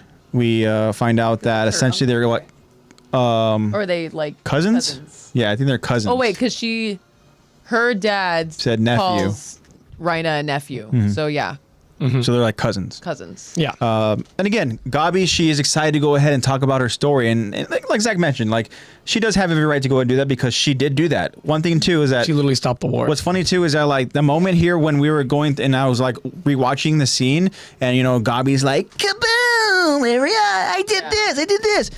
Like zebra cake she was painting, and she turns, she goes, "That's Gabi, right?" Yeah, like that has to be. I was like, "Yeah, that's Gabi." Ew, yeah. And then I told her too, I was like, look, for as annoying as Gabi is, Gabi does back her shit up, like She does. She walks the walk. You know like, what? as much as I want to hate her She's for that. cocky as hell, but Yeah. I mean, same thing as Eren. yeah. Eren Like walks you the said, walk, bro. worst Yeah. parts of Aaron. Yeah. So just the cockiness, but also, Also, the ability, also she's just, the talent. the potential there is crazy. Yeah, yeah, for sure. She just needs to be a little bit more But humble. what's potential if you don't Yeah. have a type? Yeah. Again, yeah, they're cousins, family dinner. Gabi's talking about the story, and her parents were rightfully so proud of her, right? Yeah. They say yeah, that like, makes look, sense. like Good parents. they say that we couldn't be prouder of you, dear. They're saying that a whole bunch of soldiers owe their lives to Gabi's bravery, and that their little girl has grown into an Eldian hero. And we've talked about before when it comes to Eldian families and their children trying to become these Titan warriors. It's bringing pride to their family because they are looked upon as this way, right? Where Helps them live with honor. Eldians are lesser than, and the only way you're perceived as, I should say, Any worth. exactly, that's a great way to put it, is that you have to go do something for Marley, right? We're going to find out too with the Tiber family, right? Yeah, That- we're going to find out with the Tiber family. They're Eldians, but they essentially did something to make Marley say, all right, you guys showed us your worth. You guys are cool with us. Yeah. So in other words, you have to Nice show your list. worth. Naughty list. Yeah. Nice list. And so, yeah, they're very proud of Gabi. And then so we have Reiner's mother, right, who is a very interesting character. Yep. She goes out there and she asks Reiner if she believes, or excuse me, if Reiner believes that Gabi will become a warrior like him, right? And so no surprise, but Reiner talks about how it's like, essentially like what she did over there at Fort Slava guarantees, right? But we kind of also now understand that while Reiner is saying these words, Reiner feels otherwise, right? Reiner doesn't want his cousin to go ahead and become this Titan warrior because I'm sure he understands what the hell becoming this Titan warrior has done and affected him mentally, physically, emotionally. Everything. DNA, everything changed. Does he want that for his cousin?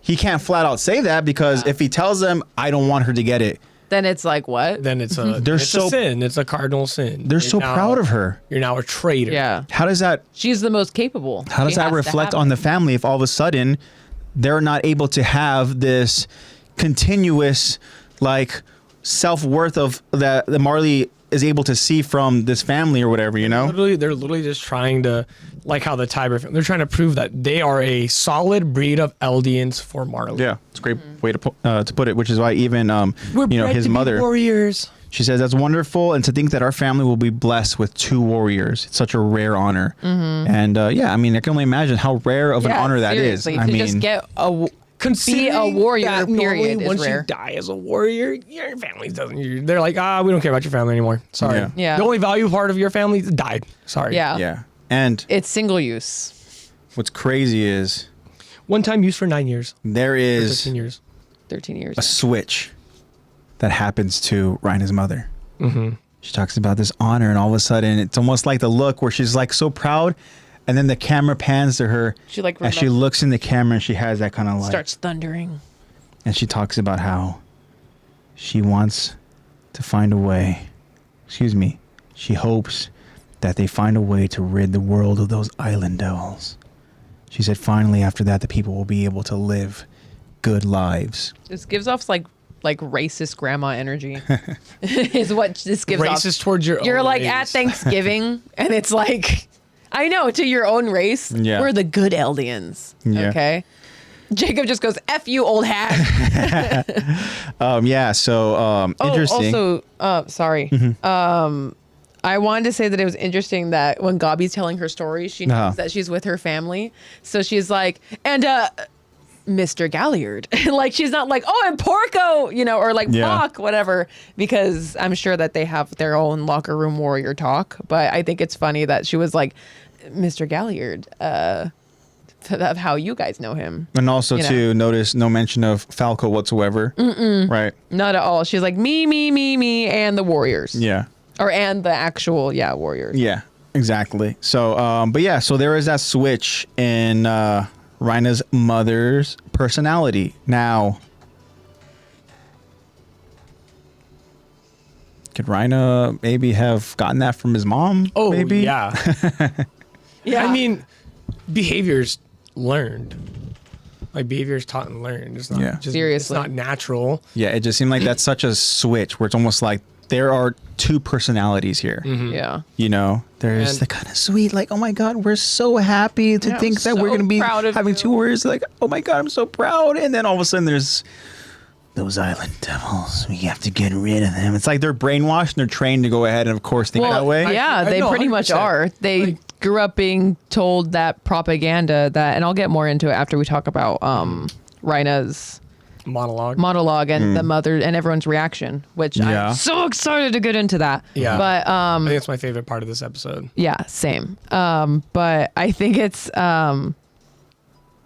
I mean, you know, she's just she probably does have that switch because of the propaganda that's just being forced to them, that Eldians Yeah. or that parody is just horrible devils. It's a worst wasteland. thing. Parody is a wasteland selfish, horrible. of Eldians who fleed and are disgraceful. The enemy, like the enemy, the villain in everyone's story. Yeah. So, but they have resources, and we're going to get into that too. And they have potatoes. You know? Yeah, they have potatoes. And they have potatoes. And they have some dumb, good-hearted oaf. Yep. I want to talk about that too. So here we go. Let's go and let's jump into that because the dad, Gabi's dad, essentially asked Reiner like, "Hey, so, you know, I heard you Tell us almost about the- I know you died." barely escaped. Like, can you tell us about that?" And then Gabi's kind of like, "Whoa, wait, Dad, can you relax? Like, No. Like, boundaries his war here." story is not my war story. It's not a. I think it's kind of funny that she's a little protective of Reiner too. Yeah. Well, I mean, I'm sure. Hi, I'm sure Kyron. Yo. My son. Kyron Thanks, says, bro. nice hat. Appreciate that little Eevee hat right there. And hopefully, are you just kidding? So not a nice hat. Oh, JK. Ah. It's not nice. But thank you for joining It's us. awesome. And, He just came in to bully you. yeah, I know. What else is new? It's pretty cool. pretty cool. Thank you. Had a thought. Lost it. Was it about the Gabi's dad? Was it about Reiner barely escaping? I'm sure that over the last however many years, Gabi and Reiner have actually been working together. Mm-hmm. She's probably seen it. I'm sure they've all seen Reiner have his moments where he's like in and out. Like Zeke's very much aware of it. I'm sure the other Titan users are very much aware of it. Yeah. Pretty sure that's why Galliard also, on top of the brother thing, has a major issue. He's like, you're acting like someone you're not. Like, I think he said that in one of the earlier episodes, like, you're pretending to be this leader and you're not. Mm-hmm. That's not what you were when you left. That's what they made you think you are. Yeah. And it's like, they see it through the bullshit, kind of, you know? And I'm sure, like, everyone that's with him is exposed to it. And I'm sure they're more aware of it. And then that's maybe why Gabi's like, Dad, please don't trigger his PTSD at the dinner table. Yeah. True. Yeah, that's a great point. Yeah, for sure. And then and then he triggers his PTSD. So. Yeah. I think her being protective of him almost shows that it could show that Gabi almost sees Reiner as like an equal in a way, which honestly, with her being that cocky and her literally like stopping the war in that moment, Sure she thinks she's MVP. you know what? I don't like blame she already her. considers herself as the armored already. Yeah. You know? She's like, I already am. I'm just waiting for the deadline. I'm not surprised. I'm surprised she's not like, I'm gonna be the war chief. Fuck this. Yeah. I might as well just be the war chief because look at me, I'm winning wars. Yeah. Mm-hmm. Like, yeah. I mean, that's a great point too. I mean, I don't know, but I mean, also too, we obviously probably understand that the reason why Reiner came back and survived all that, there's had to have been some sort of for real admiration that she saw in Reiner. You know, where the fact that her cousin came back and like survived that and stuff. You know, like she also probably felt that pride that, you know, this family feels as well. Yeah. You know, and so you can't tell me that she, like Gabi, also wants to carry on that legacy as well that that her cousin has, you know. So, but Gabi also having that kind of, you know, that mindset that she does, that ego where she's almost like, but I'm gonna do it better. Mm-hmm. Yeah. So, and yeah, she's definitely not on Zeke's level for sure. Not many people are, because again, for as much shit as we go ahead and give some of these characters, and Zeke's the character where we're kind of like, oh, Zeke this, Zeke that, but we've also been like, hey, Zeke this, Zeke that. Zeke has gone on to go ahead and kind of go toe to toe. his feats, strategy wise. his feats completely surmount his faults. Yeah, like he went toe to toe with Irvin Smith, you know, and which is you know, enough. he was no Toe slouch. to toe with fucking Speaks for Levi itself. Ackerman and live to tell the tale. Yeah. Not many people can go head to head with Levi and tell the tale. With an Ackerman. Yeah, for sure. But yeah, definitely not on Zeke's level. But let's talk about The Reiner. meat and potatoes. Yes, let's get into Reiner's it. story, okay? So Reiner thought about it, and he's like, no, actually, I can tell you some things, right? And he goes on to begin this story with like infiltration, right? Military, right? Talking about how now each of these devils are savage and cruel. And how he describes some of them was interesting because these are characters that we're familiar with, Oh yeah. right? Extremely. He talks about literally one of the first episodes we see in season 1. You know, as they go ahead and make their way over to the wall, we get that little time lapse and stuff like that. Now we have Aaron and the other characters are trying to go and train, and the characters we see are very interesting. We kind of get an idea as far as their personalities, right? Which is why it's funny having Reiner kind of retell these characters in ways where it's like, okay, talk about perspectives, In right? dark thunder and lightning. Yeah. Like a ghost story. Here we are watching this thinking that this is kind of like a goofy girl that doesn't take things serious, Yeah. kind of like eating because, you know, she loves food and also whatever. And we thought it was funny that she kind of like, here, one half, and it wasn't half. Mm-hmm. That's what we saw. She was just so honest. like, sir, you have to be my Reiner people. is need to telling live. it differently. Like Reiner portrays it to be malicious. Yeah. When in Yeah. reality, Sauce is just a greedy, hungry fool. She's Yeah. just fucking hungry. She's Exactly. just a hungry Hungry. fool. I love it. Yeah, he thinks it's so calculated. He follows it up with they don't even know what compromise means there. Each of them was more hopeless than the last. Okay, Like, so let's talk about the what? characters here, right? So obviously the first person we know, he talks about, this girl, right? Talks about how Obviously she Sasha. started eating a potato. That's Sasha, potato girl, right? So now the next person that he refers to is this one guy who's so stupid he'd forget why he'd even go into the bathroom. Who's that? Connie. Connie. It's gotta be right? It's Connie. got to be Connie.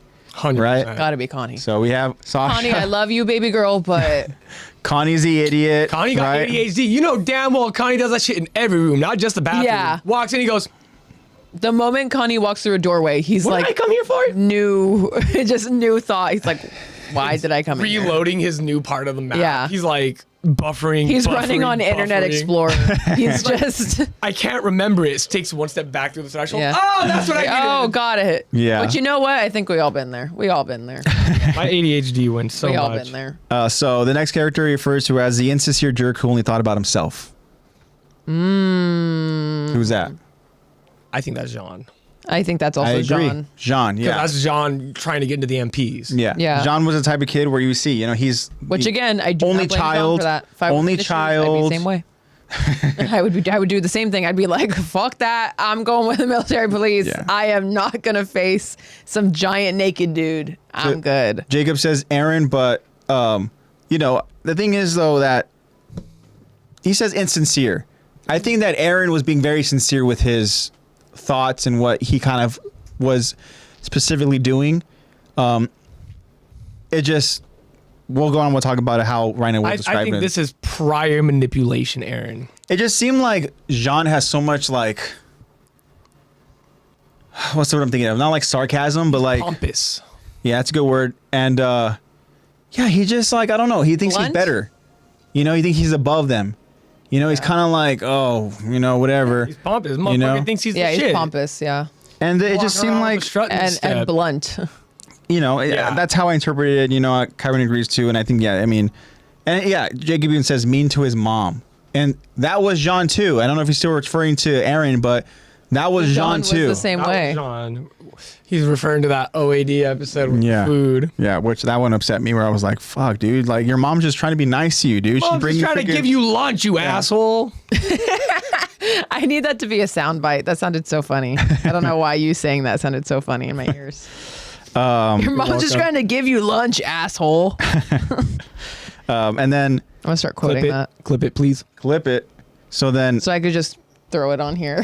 the next character that Reiner describes is a soft-hearted oaf who only ever thought of others. Armin. Obviously, Armin.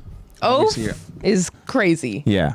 But that's how Reiner goes out there and sees him as his Yeah. oaf, right? And the thing Well, is, I mean, what I He's a interpret- genius. He's not an oaf. Reiner's obviously like you can see him slip into it as we'll talk more about the other characters, but we see him slowly start to, instead of talking about season 1, we see him slowly start being like, okay, now these people are like actually have some decent qualities. Like, we'll get to the last one, but yeah. you know what I mean. We Yeah.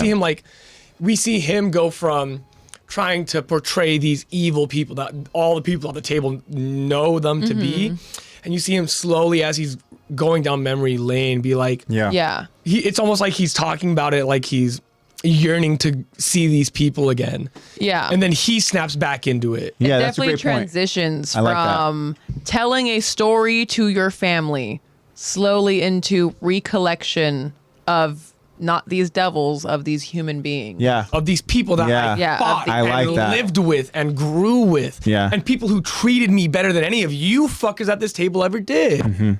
And then he starts to, he does slip out of it for a little bit. And then he's like, oh, okay. Hold on. I need to remind them how much they're devils. That's For sure, yeah. We'll get into that. But one thing I do want to kind of say as far as oaf, how I interpreted that a little bit was the Armin that he saw during training and everything. How this Yeah. person has no business even being a part of this. He's only doing this just to go ahead and He's kind just of here like, with his friend. yeah. The dude who was too nervous to refill the gas canisters, Yeah. that's the oaf he's thinking. Yeah, exactly. This is the same oaf where Reiner literally had to go and help out in training with carrying bags and stuff, and all Yeah. that. So Yeah. that's how I interpreted that because again, this is very early on that he's remembering. But I like that. I like where you guys are going with that train of thought. So continuing on now, he talks about We're just so close, the anticipation. a brave but single-minded fool. Obviously, that's Yeah. Aaron. And a bunch of chumps followed his lead. Yeah. I think that's no, Aaron. I think that's.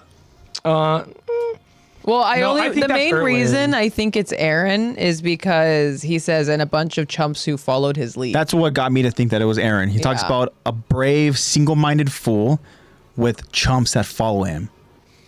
I don't know. Part of me feels like it should be Aaron. It probably is Aaron. I don't know why my brain is just like that. Reminds me of Erwin. It The could thing is, be. Because Erwin is But- the bravest. Yeah. Yeah. I would say Erwin is far from single-minded, but in the sense of if Ryan, He's saying this to his family. Yeah. single-minded in the sense of like It's not going to be 100% this dude honest. only thought of victory. Yeah. Erwin only thought of victory and progression. That's Yeah. what he's single-minded for. And the chumps that followed him, I don't think he would want to talk about Aaron because I feel like that would make him Yeah. lose himself in a sense. Like I feel like Exactly. he's getting up to that point. Yeah. Yeah. Because that's also Although I do think that does match up with Irvin very well, I does. just feel like it would have to be Aaron because he goes down the line of in terms of This the was like early on. of Connie, Jean, or Sasha, Connie, Jean, Armin. Armin. Then I feel like Then it But would Aaron. be Aaron. we get no Mikasa. I know. We Yeah. get no. Because he's afraid to mention the acronym. She's hot. I'm not going to talk Ackerman about her. name. She's hot. You know, nobody. She could It be seems goth. like Yeah. nobody mentions the Ackerman name. you Yeah. know?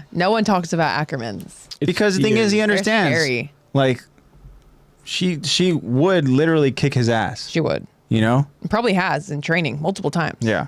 But anyway, so I guess she just kind of, just, I guess, classified as one of these chumps. You're right. Yeah. Mm-hmm. But then he says, alongside, right, all those different people, stood me and my comrades. Yeah. The time that we spent there was truly hell. Right? Dramatic pause. Thunder. Thunder, wind, boom. Oh my gosh! And he said, "I said too much. Forget it." I think at this moment too, doesn't it cut over to Reiner's mom? Yes. So So that's what I want. That's the main thing I want to talk about. Me Yeah. too. 'Cause I feel like this is the moment where she. always There happens. it is. There it is. Always happens. Dang. I feel like this is her first moment as a mother, being like, what did I put my son through? Was it I like was, that. Was it Ooh. like because you? I didn't think of it that way. Because I feel like the next time that we really see Reiner interact with his mother is in the end of the series. Like that's their next true like. You know what's interesting about that thought, and I'm only saying this because this is going to go very well with where the next part of the episode we're going to talk about is that conversation that Gabi and Reiner have. Yeah. So sorry, but No, you're all good. Yeah, I feel like this is Reiner's mom's. Also continue. I'm going to go to the restroom real quick. You're good. First moment where she's just like, "Holy shit, that's my son!" Like, and my son went through all this. Like, Yeah. That's what does that say interesting. about me as a mother for trying to promote this on and push this onto him? It all with the spooky stories and how, especially like I mentioned earlier, the propaganda that's pushed on them. She's probably thinking like the worst. Like she's not thinking this little blonde dandelion head boy. Like she's Yeah. not thinking about that as She's an not thinking oaf. about a She's book nerd, literally thinking a about like dumb, devils. full-hearted fool, and a bunch of other crazy Oh. characters who are Jay funny. didn't close the door all the way, and Blue. This dude was like, "I'll take my opportunity," Blue was like, "Hello." but Yeah, continue. yeah, I feel like that's really the first moment where she's like, she snaps her out. She's like, "Holy shit!" brought a ball in. He did. He had that in his mouth. He was ready for it. Hey, you can't play in here. But I feel like that's her first moment where she's like, Too many wires. am I in the right for having my son do this? Am I in the right for promoting this and pushing this onto him? Yeah. And it's that. Especially after she was just probably that mixture of like, she was just talking about like, oh yes, 2 warriors in the family. Oh, Gabi's gonna get it. Cool. Yeah. And I'm exactly. And now she's like, well, now my niece is going to have to do all this shit. Oh. Now my niece has to go through exactly what my son is. And I'm sure she also, a mother's intuition. Because even when I was listening to it and Reiner was talking about these characters, it didn't sound like malicious. It sounded like, obviously because we have insight. Yeah. It sounds like he's, A genuine recounting. yeah, in his mind, he's reminiscing. He's like, all these people that treated me like a human being. And like, I think his mom might pick up on that too. And that could be the stare where she's like looking at him because who knows your son who knows you better than your mom? Yeah. And she's probably like, that's not the malice I have. That That's seems what- more like, that sounds more like compassion and fear for them. That's what I got for sure. Yeah, when I watched this and I saw the fear in Reiner's. Well, when I first watched it, I was like, "Ooh, spooky, scary, cool." I was just taking it in. But Yeah. when I rewatched it and I see Reiner's mom's reaction, along with Gabi saying, like, "What do you mean different people? You mean bad, right?" Immediately made me think that. You gonna go behind me? Or are you gonna go in front of me? But that immediately, so just to catch you up. Talking about Reiner's mom. Yeah. Basically, I was just saying that one of two things, or both, could have happened. Major one that I think obviously happened is Reiner's mom is listening to him talk about his war story. Yeah. And this is right after she just talked about Gabi inheriting. And she's probably thinking, one, what the fuck did I force on my own son? What did I put him through? Yeah. And two, now my niece is going to have to do the same shit. And then... And what I am thinking, what I got from it, is that seeing his mom's reaction, along with seeing Gabi immediately ask, "What do you mean different people? Like, you mean bad, right?" Makes me think that they're more shocked At the at humility the that he had. fact that these island devils are being humanized. For Yeah. the first time in their lives, they're hearing them be humanized, and it's coming from her son. Like, she's probably like, "What the hell? Like, you're one of them," you know? Like, Yeah. like Josh it's- said that was Reiner slipping up. exactly. Yeah, Yeah, I like- feel the same way, Josh. That's what I was saying. Is it sounded like, even me, like watching it and listening to it, I was like, this sounds more like Reiner reminiscing and having compassion for these people that he almost longs for and misses. Yeah. Like, Yeah. And I'm like, mother's intuition, I'm sure like that could also be what his mom picked up on, was like, this doesn't sound like hatred. This sounds like Yeah. like compassion and yearning. Especially because after Gabi asked, "What do you mean by different people? They're bad people, right?" Reiner doesn't even get to answer. Reiner's mom immediately is just like, "Of course they are, Gabi. They're all devils. Like, of course they are." And basically just pushing that, trying to get back into her agenda, trying to bring her agenda and her opinions back into it. Because that's Almost the like she's propaganda. trying to say it That's out all the loud to propaganda force it she's onto been- Reiner too. Yeah, Like, she's like, exactly. "Hey, check yourself. You're Hey. in front of everybody." No wonder bro went crazy. Seriously, yeah. Yeah, and then Josh even says he knows people across the sea, and then the walls are the same. They're just people. All the same. They're So people. him talking about them actually humanizing the island devils, so to say, probably worries the hell out of his mom. That's probably why she's like so. That's what I'm thinking is why she's so shocked, because she's like, "What the hell? Like they're devils." Like that's why she's. It's almost like she's affirming everyone in the room, like you said, like reaffirming Reiner. Like, of course they're all devils, Gabi. Like, why would you ask? Of course they're bad people. Didn't you hear him say it was hell? Yeah. In Yeah. reality, that dude was the happiest he's ever fucking been. I know. He's like, damn. That was the people most actually accepted crazy. he ever was. Yeah, like I'm actually everything I wanted to be here. Yeah, exactly. I do like that. You know, you guys really took it in that direction for sure. And you know, I remember watching it too. I was like, okay, I think it's interesting that Ryan is kind of talking about them in this kind of light, you know, this perspective, and he's trying really hard to make them seem so terrible. Yeah. But it's like he's not really doing a good job. Like he, You know? he starts off. He could have talked about well. like how murderous the Ackermans are. Could have talked or about how, fucking Kenny. Yeah. Yeah. He could have brought up Kenny the Ripper. He could have brought up the Rice family. yeah, he could have seriously. brought up all these other He things. could have He could have even- brought up so much That's not massacre. what his mind Pastor goes Nick, to. anything like that. He could have spun it literally as like Irvin Smith talking about how he will do anything to go ahead and succeed, even sacrificing his own soldiers or whatever the case is, or whatever, however you want to spin that narrative, you know? because Marley does the I exact was gonna same say shit. Marley does the same Marley thing. literally throws people out of planes and turns them into Titans. But they could have been like, yeah, the passing down the Titans. There's this, like he could have used literally any other horrible, like the entire military and government being corrupt. He could have used that entire like whole thing. Instead, he could have talked talks about how they have Annie hostage and all these other things. How they murdered Bertold and seriously, but instead he's like, He's reminiscing about There's the an people oath. he misses the most. yeah. there's this, It's so There's this interesting. girl too. who doesn't Minded- share properly because she's Yeah. fucking hungry. It's so interesting that he only referred, at least talked about Annie and Bertold, right? As just his and my comrades, right? He never really got into any specific detail, even to the extent of even naming them. He didn't go out there and talk about how the moment we literally set foot on that island, a Titan went ahead and murdered Marcel. He didn't get to the extent of saying that one of those, island devils went ahead and claimed his power. He didn't get to the extent of talking about how they captured Annie, how they went ahead and they, murdered Bertold. He didn't get into any of that. Yeah. He started describing he's just reminiscing. The moment that he brings up the name, even just the name Annie, it brings up reality for him of like, oh yeah, I'm a warrior. Oh yeah, I'm here as a warrior. Instead of him reminiscing like, yeah, this is the characters who were there. Now, one thing too is I feel like he's also thinking of people. He's like, these are the friends that I betrayed. These are the people that accepted me that I hurt. He still has that tremendous guilt. Yes, that's his negative. The hell that he's talking about is how much he fucked these people over. Yeah. When they only did nothing but show him personal hell. I mean, that his own personal hell is hurting the people he cares about the most. Yeah. And then even Josh is saying too that his mom wants to be an honorary Marleyan so bad, more than anything. Which is why she's like, whatever they tell me, it's law. Yeah.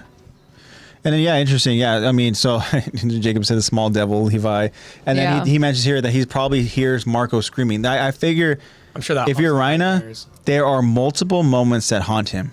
Oh, yeah. That's definitely one of them, because you can see that was really one of those defining moments where he literally switched to that point where even Bertold and Annie were like, very poetic timing too, knowing that this scene ends by us seeing a literal suicide.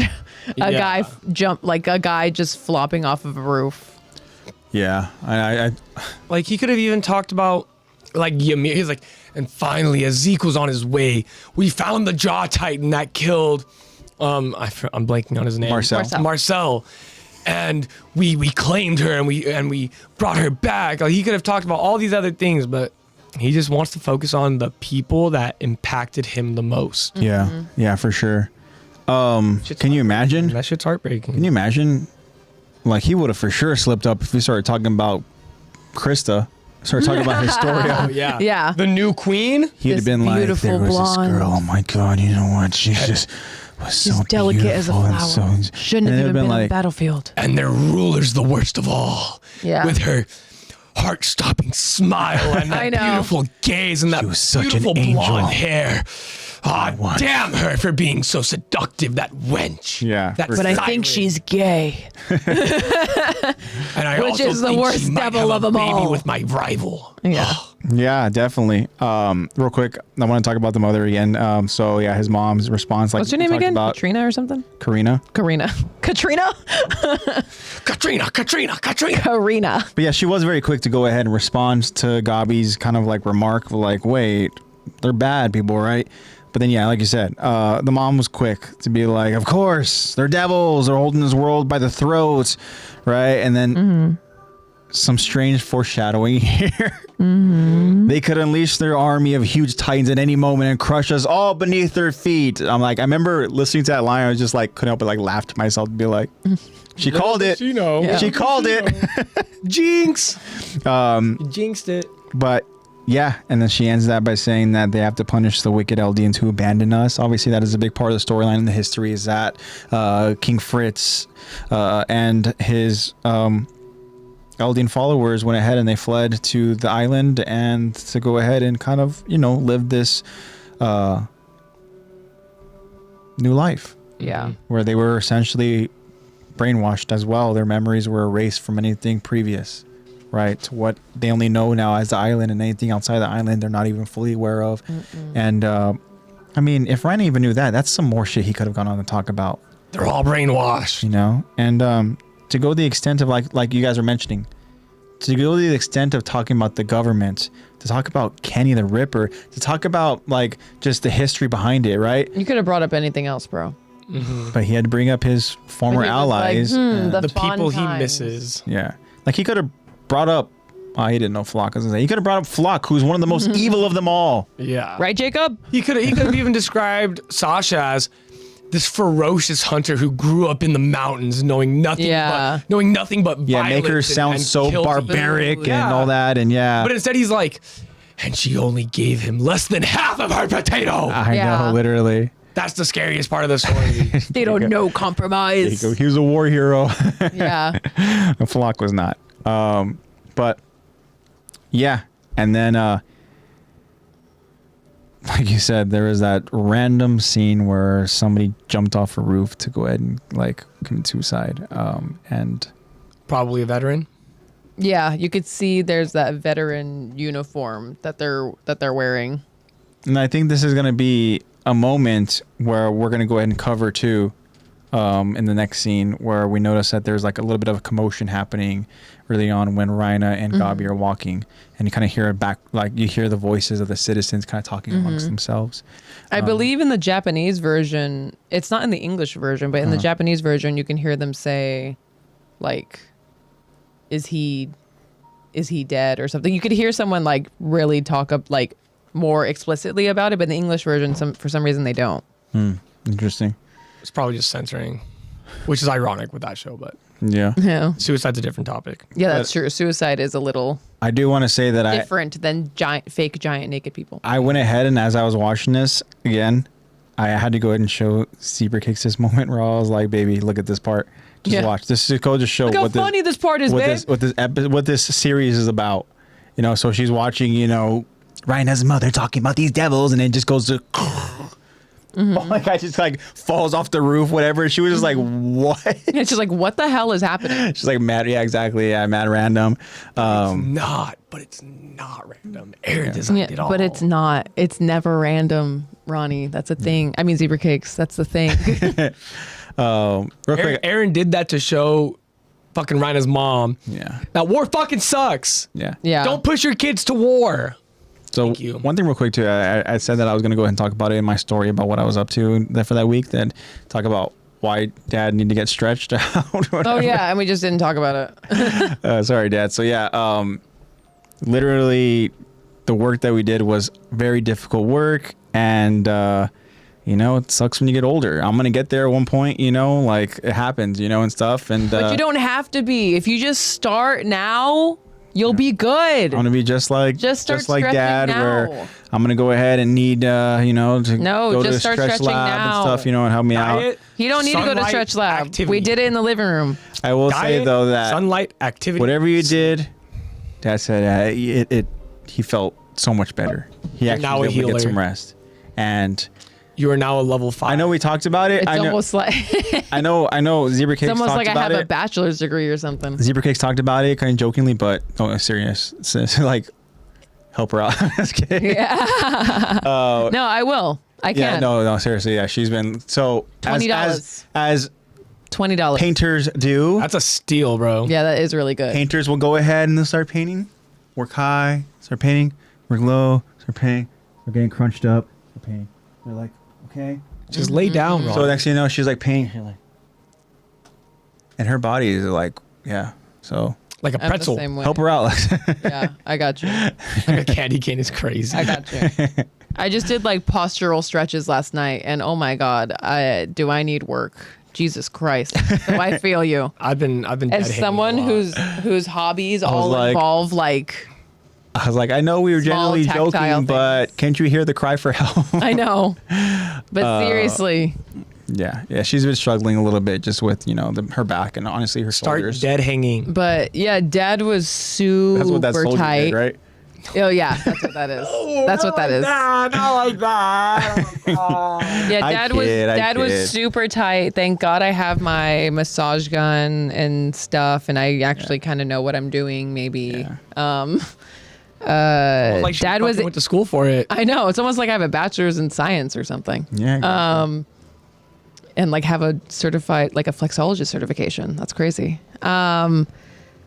Yeah, Dad was saying that he like slept throughout the night, like fully throughout the night. And like even like immediately after I got done massaging and stretching, he was like, oh my God, like that's crazy. It feels so much better. That's crazy. I was like, I know, dude. Like Dad is so tight. He needs to stretch. So we're making it a weekly thing. Yeah. Just a lot 'Cause of What's your opinion on dead hangs in terms of like I think it's upper to mid back? It's good. It's pretty much the same thing as like an arm traction stretch, mainly for lats and a little bit of spinal decompression, which isn't bad. I just see an issue when people rely on it when they hold it for more than like I was told 60 seconds. I was told just a minute, maybe like I was gonna 2 times say a week. anything more than a minute I think is fine. I mean anything less than a minute is fine. Sorry. Anything more than a minute is a little all right. Excessive. At that point, you'd only do that if you're training grip strength. That's different. I agree. Yeah, if you're training grip strength, that's a whole nother thing. It just depends on what you're training for. But yeah, I'm talking dead hang in terms of like you said, spinal decompression. Yeah. I think it's pretty good. Dead hanging is pretty good. It's definitely helped my posture. Especially if you do dead hangs in combination with like scapular pulls or like, stuff like that, then that's your lats are nice and stretched and so a little bit of spinal decompression, which is always good. Everyone loves some good arm traction. Just feels so good. Let me ask you this. Does this help if I go ahead and pick up zebra cakes and go and try to crunch her body, and then she's like, okay, can you go ahead and like massage my back? And I'm like, okay. And I grab my thumbs and I start pressing in as deep as I can. Perhaps not as deep as you can, but you're basically, so the way that you massage muscles. Am I just making things worse? I will say the squeezing, I gotta say the squeezing is not really doing a whole lot. He's just a silly boy. The compression is like, it does feel good though, in terms of blood flow. What if I have her lay on her, like, on her face, on her stomach, and then I go ahead and I start walking on her back? That's definitely a kind of massage, but I think that's more, I think the size difference is too much of a concern for me. Okay, is that why she starts crying? Your foot is the size of her waist. I don't think that's safe. She's gonna look like that possum, bro. Sorry, baby. Yeah, massaging. I mean, there's definitely there's a lot of different massaging techniques, but I think it's pronounced euphilage, which is pretty much the most Never heard of it. most common, which is what you were doing to her, which is pretty much just kneading dough. Pretty much is what it is. Just kneading the dough. Pretty much. Making biscuits. Making biscuits. Yeah. Walk on me, Jay. All right, Jacob. I think it's time to put the phone down. I used to walk on my grandma's back, It's and now time I for wish bed. I had a small person to walk on my back. Oh, yeah. You have Nico. Gum balloon. Oh my gosh. You are so freaking unhinged, bro. I love it. But yeah, Zebra Cakes, hit me up. I got you. Yes. Come into my studio. I agree. Yes, Nico. You know what's funny is that Nico waits till we fall asleep, and then like, just throughout the middle of the night, all we hear is just like. Really? Well, honestly, Dude, you got to give him a flea dip. We need to get him a lot. You gotta Nico needs a lot. He needs a lot. Yeah. He's been on the back burner for a little bit. Yeah. He's just enjoying his time being a golden ever since that retriever. birthday, it went downhill, bro. Ever since he turned 4, it's I know. all downhill. Aches and pains. Yeah. You know what? It is what Keep it in mind, is. kids, after you turn 4, all downhill from there. But it is. I had a girl today that was like, "You're 15 years older than me." Like, she was like disgusted. I was like, okay. Right. I was like, I'm still pretty freaking He's like, young. I just realized how old you are. I know. it's She so was like, funny. "You're 15 years older than me." Wow. I was like, "What do you mean?" She was like, "I'm born in 2015." I was like, "That's not real. That would hurt me. That's not real. That hurts me. You're not born in 2015. That's not real." 2000 and? Wow. I think it's so funny how you say that after 4 it all goes downhill because that's when you gain consciousness. Yeah. That's, yeah. It all Once you goes start downhill. seeing everything, it sucks. Yeah. Bro. Once you It realize sucks. that like you're alive, Yeah. it's all downhill. Just to have consciousness. Once you start like remembering what you ate for breakfast, all downhill once you from become there. aware, you're Once you start fucked. remembering things, ignorance is bliss, I say. Oh fuck yeah, it is. Take it from someone who's had a lot of concussions. From me and Zach. You can never have too many. Well, clearly you can, but me and you combined have more concussions than probably 100 random people put yeah, together. I agree. Yeah. Because aren't you in like the double digits? Yep. That's crazy. Lucky number 13, baby. That's Well, crazy. okay, I will say some of them are probably non. What's the word I'm looking for? Clinical. See, those concussions. Yeah, thank you. Yeah, none of them. Some of them aren't like Clinically diagnosed. clinically diagnosed, but like after the I have, after the like- fourth or fifth one, you know what they are. You can tell. Yeah. No, yeah. After, yeah. I like how it's after the fourth or fifth. Yeah. After around like the third one. No, probably fourth one for me. Yeah. After That's around when the you're fourth. like, that's when you're like, oh, so I'm familiar. this is what. Okay. Yeah. I remember this feeling. I am familiar. I'm not sleeping tonight. So weird. I wonder if I've ever had a concussion. Probably have. Just probably like a minor one. Didn't even realize. So it. you know how it felt like being on the cruise? That's kind of how it feels like Oh, day hell one. Day no. one on a concussion. I'd say for the first like 36 hours, you're kind of just. Have any of Yeah. any of you in chat had experienced a concussion before? Please tell me no. Your whole equilibrium. I mean, obviously, they don't classify concussions as minor, severe, I moderate don't have anymore. one. Sorry, please don't do that, Jacob. I just Oh, got hi, home from Eddie. school. Eddie, what's up, dude? I just got home from school. Hope you guys are doing well. Hell yeah, dude. What's up? And Welcome. we're only halfway Yapping, bro. through our Only review. halfway. We got on a medical tangent. Yeah, we did. Yes, we did. definitely. Sorry. Bachelor's of Science. Yeah. I got Nerd. operated on a lot. Yeah. Yeah, he's the subject. Yep. So he knows a lot about it I'm from a good experience. patient. I fucking spent too much time in the hospital. But yeah, I know what you mean. Yeah, around that fourth That's- you get concussion, familiar. you're like, ah, I know 4 it. years of age, you gain consciousness. Fourth concussion, you lose Yeah. consciousness. Number 4 is just bad luck. That's insane. Matt, So can't wait till I don't get to know if you've ever 14. had a concussion. I feel like you would know though. I think that I don't know. Probably maybe. bonked your head one day and was like, man, I don't feel good. I'm gonna You're sleep like, it off. Dang, Yeah. I feel a little woozy. I'm trying to think. Must just be the heat. I'm trying to think that anytime that I played basketball or anything and stuff, because I've had a couple of my little injuries and spills and whatnot and stuff, and I don't know. A mother effing J. Yeah. I probably have, but it's just like whatever. I'm too dumb to realize it. I know I got most of mine from football. You're like, whoa, I guess I should eat something. Well, that's the thing too is that I played what I football too thought. growing up. I feel like I went to high school with like 6 under my belt. Jeez, I didn't I- get mine until college. I got fucked up playing Little League football. I did not give a shit. There were a couple of times I got, you know what sucks is I think back being younger, thinking about the times I got hit in the head and how like resilient I was. Now, if I get hit in the head, I'm done for the week. Oh, dude. I remember I'm done. Thanksgiving, I was playing catch because my cousin was just on the minor team for the Dodgers. He just got on. This was like years ago. Mm-hmm. And him and my dad are playing catch at the park. And my dad was like, go run and I'll throw you the ball. So I fucking run across the park. I'm probably like 60 yards out. I turn around. Dude's got his hands down, no ball in hand. I look up. Boom! Oh. That was a concussion. That was a fun Thanksgiving. Yeah. Interesting here. Josh says I got so many during wrestling. Wow. What weight class were you? What weight class were you? Wrestler. Yeah. When are we? wrestler. When are we gonna roll? Zebra Cake said I When are got we hit in the gonna roll? face with a soccer ball, but I got Thank right you. back. I'm glad I'm alive too. I was bleeding that day. I was I'm pissed. sure it cleared your sinuses though, yeah? Nothing like a good soccer ball to the face to clear your sinuses. Oh yeah, especially when it's like Throw a raining in the football around schoolyard. and deal with AJ's family was quaking the whole time. Yeah, the whole time she was like, I'm good. Here. She wasn't bad though. She wasn't bad. Yeah, it was good times. Yeah, seeing You just Nico gotta even commit. just run You around gotta chasing. commit. Yeah. Yeah, Yeah, I got a that's couple from wrestling too, Josh. I'm not even gonna I'm lie. too dainty for that. That's how I feel now. I feel like a dainty little girl now since getting all my concussions. Because the more concussions you get, the easier it is for you to get more. That's Which how I I've been painfully double-busy. found out when I was getting one every 2 weeks. So Josh says around 165. probably the timing wasn't good. Yeah, Yeah. Zach.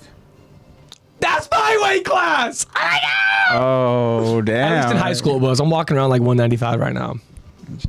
For a second there, Zach was geeking out. Hi, twin! Jacob, please don't. I'm gonna start a streak. Start my streak. No, don't do it. That's gonna be his update. You know how he updates us with freaking One Piece episodes? He's like, Yeah. I'm on 750 or whatever. Uh-huh. He's gonna Hey, be I like, want so I'm on daily- concussion daily- number 4. Oh my god. And you guys were right. I know. really can tell the difference. Oh no, please don't. But have you been on a cruise ship before, haven't you? Yeah, I've been on 2 cruises. Isn't like that cruise So feeling I don't get seasick. almost the same feel? Yeah, I didn't get seasick, but like it was the just like, oh, rockiness. No, I feel you because like for Your me, equilibrium. I think the first half day on the ship for me was like getting used to it, and once you get used to it, like I got my sea legs. Like I've been on boats a lot, but once you get used to it, then you're fine. But if you get seasick, that's just I'm sorry. This is bad luck. Well, we just had a really super windy, and we was had to choppy haul water, ass huh? because it was too windy to go the day that we wanted, the actual day to go to Mexico that we wanted to. So we had to go one day earlier. So we were hauling ass in high winds. See, I'll admit, like, I think, I mean, I was fucking young back then, but I'm pretty sure our trips were like good weather for the most part. And we went to the Caribbean. So Oh, okay. that was a bit more mellow. It was definitely not hurricane season when we went. I think it was like the middle of the fucking summer. But We went in January, February. It was January because it was nice New hurricane Year's. season. Yeah, we did. First cruise ever. And I got to say, that little, that feeling, the reason why I was so okay the whole cruise was because it just felt like a concussion. And I was so used to it. So, Crazy. Nice. okay. Hey, we got superpowers. no, I mean, I wouldn't call it that, but we have experience. Might as well be. I remember have I was experience. tripping out because like I felt like when we were sitting there for dinner and everything was moving, I was like, why is nobody else like freaking out? Yeah, And they then I got their got in sea my head. legs. They got their And I was sea like, legs. oh shit. Yeah. You just had to look at the water and see that it's moving, and you're like, okay, the water in my glass is moving. That means we're actually moving. For me, it's just you've got to learn how to give in to the motion. Yeah. You just gotta let it take you. Like for a lot of people, it's just knees. Like Holy they shit. get tense in their knees, and that's what really gets them seasick. Look at fucking Eddie. Yeah, you'd have to get hit in a specific way to get a concussion. I say this because I once jumped off the second floor of an apartment once and hit my chin on a pole. I was 12 at the time and felt the pain, but I don't know. I wasn't bothered, and I found out because my friends pointed out all the blood all over my white Why did you t-shirt. jump off of a second floor apartment? Yeah. He was well, 12 at the time. why? Was there a mattress at the bottom? I believe that the Was there a hay reason bale? why there wasn't really a concussion is because your teeth softened the blow. I believe that there was. I don't think you can really get a concussion. Eddie's going full jackass mode. It's I like- know. Bro has He does have 9 lives. Well, he has 8 now. He has Yeah, 8 now you have 8. Possibly God. 7. I don't He's know a what else skater. you've been He's up probably down to like I know. 5 You're right also now. a skater. Yeah, you're also around. He's like, I'm Eddie After that Hinton, fourth one, and right, this Eddie? is Jackass. I feel like it's so much more difficult to get a concussion from from your chin. even just nose down. That's insane, Just Eddie. because By purely impact, yeah. because like If we're talking whiplash, that's a totally different thing. completely different. Because like you don't see boxers getting concussions every Look at fucking Eddie. It's just like, just from a hook to No. the chin. I just picture fucking, yeah, dude.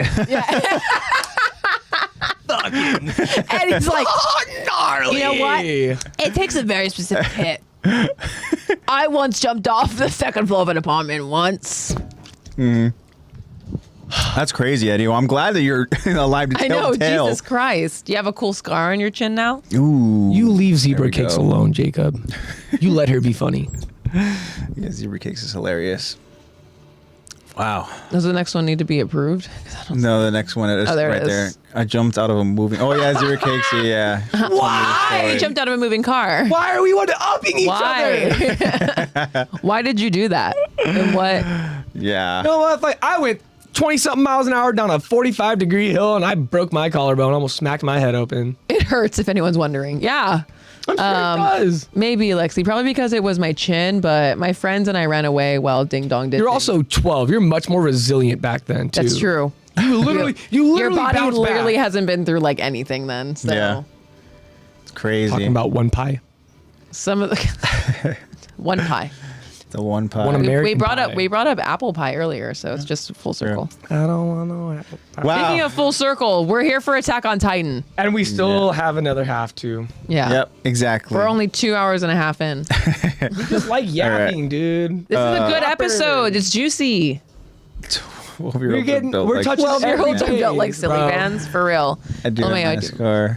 But I can't grow facial hair underneath my chin because of it. Damn. Got a scar there? So you're like Zach.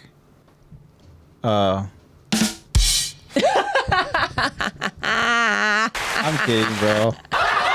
No, I I'm kidding, bro. I'm going to go bald. I'm still going to have a beard. Nah, bro. Stop it. No, he's gonna be those cool guys that are fully bald. Can you imagine with how a beard. fucking terrible I'd be if Zach does go bald and he can't grow facial hair either? Oh god! Just because shave I off your shaved eyebrows at that point. You just gotta go. No, it's fine. He'll embrace the Connie. He'll Oh embrace the yeah, Connie. that's true. Just because I shaved the other day. That's a funkle. I'm kidding, bro. You It's can. actually grown in. You can, yeah. I'm actually like. That's what happens, bro. Yeah. I want to get rid of. There's a little section here. Can y'all see that on camera? No, you can't. There's a little section here that grows down more. Like, what do I do? Do I just wax that shit? I don't want that shit to grow ananymore. Let's It's get, inevitable. Let's get real in there. We're getting real close. Let's go see what we're working with. I know what we got going on. It's double. You can see the line. There we go. Yeah. Yep. Yep, little bit. I shaved yesterday. Hey man, me too, and I got more hair. I'm not gonna shave for a week. Yeah. I'm gonna fucking show up next week with like ugly ass. Hey, Full on. Zebra Cake's got hairy. some good news for you, my friend. Says, feel like you're sporting that super clean look. Some people can't. That's the only look I've ever had. Yeah, he's like, I've never had any other look, so I mean, I had short hair before. that's true. Nah, I'm don't not do doing the- that. Don't do the short hair. I'm not gonna do that. Don't worry. It was for corporate. I know that Zach, corporate Zach is still a good looking Zach, but that's my Zach right there. That's my Zach. Fluff in the back too. That's my Zach. Yeah. Awesome. Where do you, if you're bald, where do you even start your beard? Like, do you just fucking? Yeah, You it's gotta fade literally it in, here, dude. But that's if you see people who don't fade in the beard, it's literally like It looks like super attached. noticeable, you know. Yeah, but you go ahead and Looks you like a kind of have to be clip-on. like a little taper type, you know. Yeah, That's what it is. You gotta taper it. But that means that you know I'm not going bald, so I don't have to worry about it. you don't worry about that, bro. If it's like 30 years from now, I don't give a shit. If I'm in my 50s, I don't care. Yeah, Bald people are mad at customizable. they are. Hey, That is crazy, but you're right. Bald think people about are mad all the customizable. shit that I could put on my head if I was bald, I'd walk around with a plunger. Dude, you could just have lace fronts at the ready. You could just so easy just to pop on a new do. You could. Bald people look really good with piercings. And put it this way. Woody Harrelson has had so many different looks in movies. That's very true. But he's still known for his teeth. And weed. We're only kidding, Zach, of course. No, I know. We're good. But There was losing hair to stress. the thing is though, is like honestly, Jacob, diet, sunlight, sleep, exercise. the thing though is that like honestly, facial hair can be a pain in the ass. Like you guys have literally seen me go through different looks of facial hair. Don't be stressed. Yeah, it's You not know? that easy. I would love to do a scene from every episode we've done and just watch AJ's. I know. Just go back over on YouTube and look at the thumbnails that Nate has done for us. Yeah, you see all the You know, thumbnails and you'll go ahead and you'll AJ's see different. that there's looks where I have just the mustache. There's looks where I have like the beard, which I think Kyron was happy with the beard. And then there's looks where I have just clean shaven. There's looks where I have just like the, Johnny Depp, stash goatee combo. But it's November now. True. But Honestly, I think my favorite look is the mustache. Really? I don't know why. You have a very good mustache. Yeah, you do. You've got the perfect upper lip for a good mustache. It's got the length. It's got the Yeah. proper. It's not too thick. It's not It's skinny. proportional. Yep. I like it. It's thick. Thank you. Yeah. It's what's the word I'm looking for? Symmetrical. It's that's Yeah. the double digit. But my point is that like how to get that and keep it clean and symmetrical like that is a pain in the ass. Oh, I'm sure it is. It's like doing your eyebrows. That's how You know, like and then just constantly shaving every other day and then just like you know what? Hey, Welcome to girlhood. that's Just sucks. girlhood. Yeah, that's how it is. What's up, sisters? But you know what? Hi, Hey, sisters. Hi, sisters. the love is still there, I'm just glad that I'm able to go ahead and pull off different facial hair looks. Yeah. You know? One Very day I good. might be able to. One day. You should just do a stream with like mutton chops one day. Full on mutton I chops. feel like Jackman. you did the like Orlando Bloom, right? You did like the little bit of a stash to goatee a little there bit. was one time where because I'm barely starting to get like this kind of connecting part. I literally just shaved all this and this is all I left, and that was like 1 week. I feel like got sick of it. Goatees are hard to pull off, and goatees kind of get better with age. But I mean, also they need thickness too. you need to just like even a mustache, you need to keep it like symmetrical and stuff, and a lot of times it doesn't connect. Like for me, I think this side doesn't connect as well as this side, but either way, like A lot of men have issues with just this area right here. But the thing is, Yeah. you have my to, part. if you're gonna do the goatee Not look, saying any men in you particular. have to commit to the goatee look and keep that goatee look for a while so that it becomes normal, and that's how they see their face and stuff like that. You know, like that's just how it is. You got to normalize it. Yeah, Same thing with any change in. Zach, you should style. read Eddie's comment. love it. It's okay, Zach. Yeah, you're damn right he does it. Commander Damn Irvin right. does not have That's facial hair. right. Hold up, my bad. Let me. Yeah, hold up. My fault. Because my soldiers do not buckle or yield. I lost the plot for a second. My bad. Yeah, definitely. That's a great point, Eddie. I love that. And yeah, you know what? I'm gonna finish the episode like this. Okay, awesome. I was like, can we go into the next part? Because I got to pee. Give me like. Okay, we can do this. Yeah, we'll go ahead and we'll jump into this, guys. When is next time for? I'm probably gonna go mustache after you, to talk? be honest. Okay, you guys ready to go ahead and just jump into this? Aye, aye, Captain. All right, let's do this. Here we go, guys. We're gonna continue. We continue the episode as we see Reiner and Gabi walking together. Reiner asks. Everything okay, Gabi? You seem upset. Gabi answers. You do know that. Let me try it again. Like immediately. Let me sit up straight. Yeah. Ma. You do know that Aunt Karina's worried about you, right? She says that you changed on that island. That her kid is gone. Reiner responds. Well, I left as a 12-year-old boy and came back a grown man. So she's not exactly wrong. Gabi continues. It feels like you're lying. So Reiner immediately responds. Lying? Why would I bother? Gabi continues. honestly, I have no idea. But I feel like Aunt Karina's worked it out. As Reiner and Gabi pass, we notice a group of Eldian citizens staring at Marleyan soldiers, examining something. A woman can be heard saying, I heard it was a soldier. That's awful. We jump to our next scene as Galliard opens a door to the other warriors. in You're Colt like, what did I mean to say there? to join. That's why I put my bad. Oh, okay. Colt welcomes Galliard. Hey, good morning. Zeke takes lead of the meeting as we notice Peak lounging on a chair, resting. Looks like all of us are here now. Porco takes his seat. This is a rare occasion. Why are we all meeting in your office, Zeke? And where's the brass? Zeke informs. They're not here in this room. Can we all just meet for some tea? A confused Porco responds. Sure. Zeke takes a sip of his tea and looks around the room. Now then. The Battle of Fort Slava made it clear that conventional weapons are advancing fast. They'll soon be stronger than Titans. That's bad news on two fronts. We'll lose our tactical value as Marley loses her strength. This threatens the whole Eldian race, and there is but one solution. Marley must seize the Founding Titan's power as well as the resources of parity. Before that, the world must be reminded of the terrible threat that the island poses to us all. And every good story needs a narrator. Zeke throws a family photo on the table. The Tiber family will provide one for us. Colt now asks Zeke. They're the keepers of the Warhammer. Is that right? A tired Peak answers. Yeah, but Tibers have never once used the Warhammer Titan against an enemy state. They're known as the family that drove off King Fritz in the Great Titan War. They aren't hated like most Eldians. If we speak through the Tibers, the world will hear us out. An excited Zeke acknowledges. Astute as ever, Peak. You're exactly right. Galliard, however, has a question.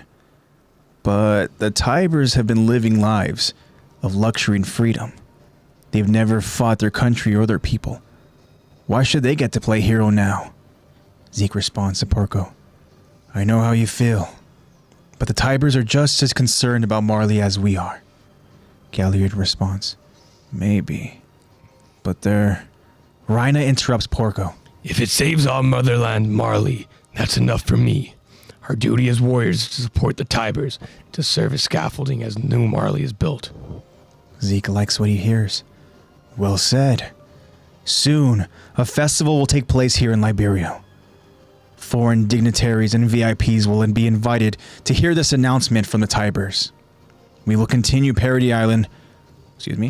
We will conquer Parody Island within the next year.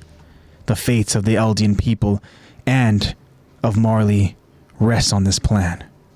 We cannot let it fail. For the future of our motherland, Marley, we must join our hearts and minds as one.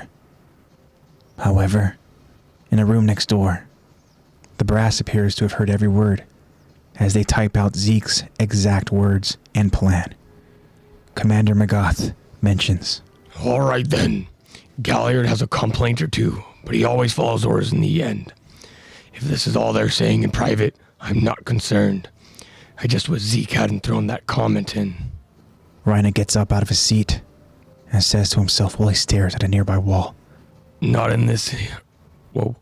Not here in this room. Huh.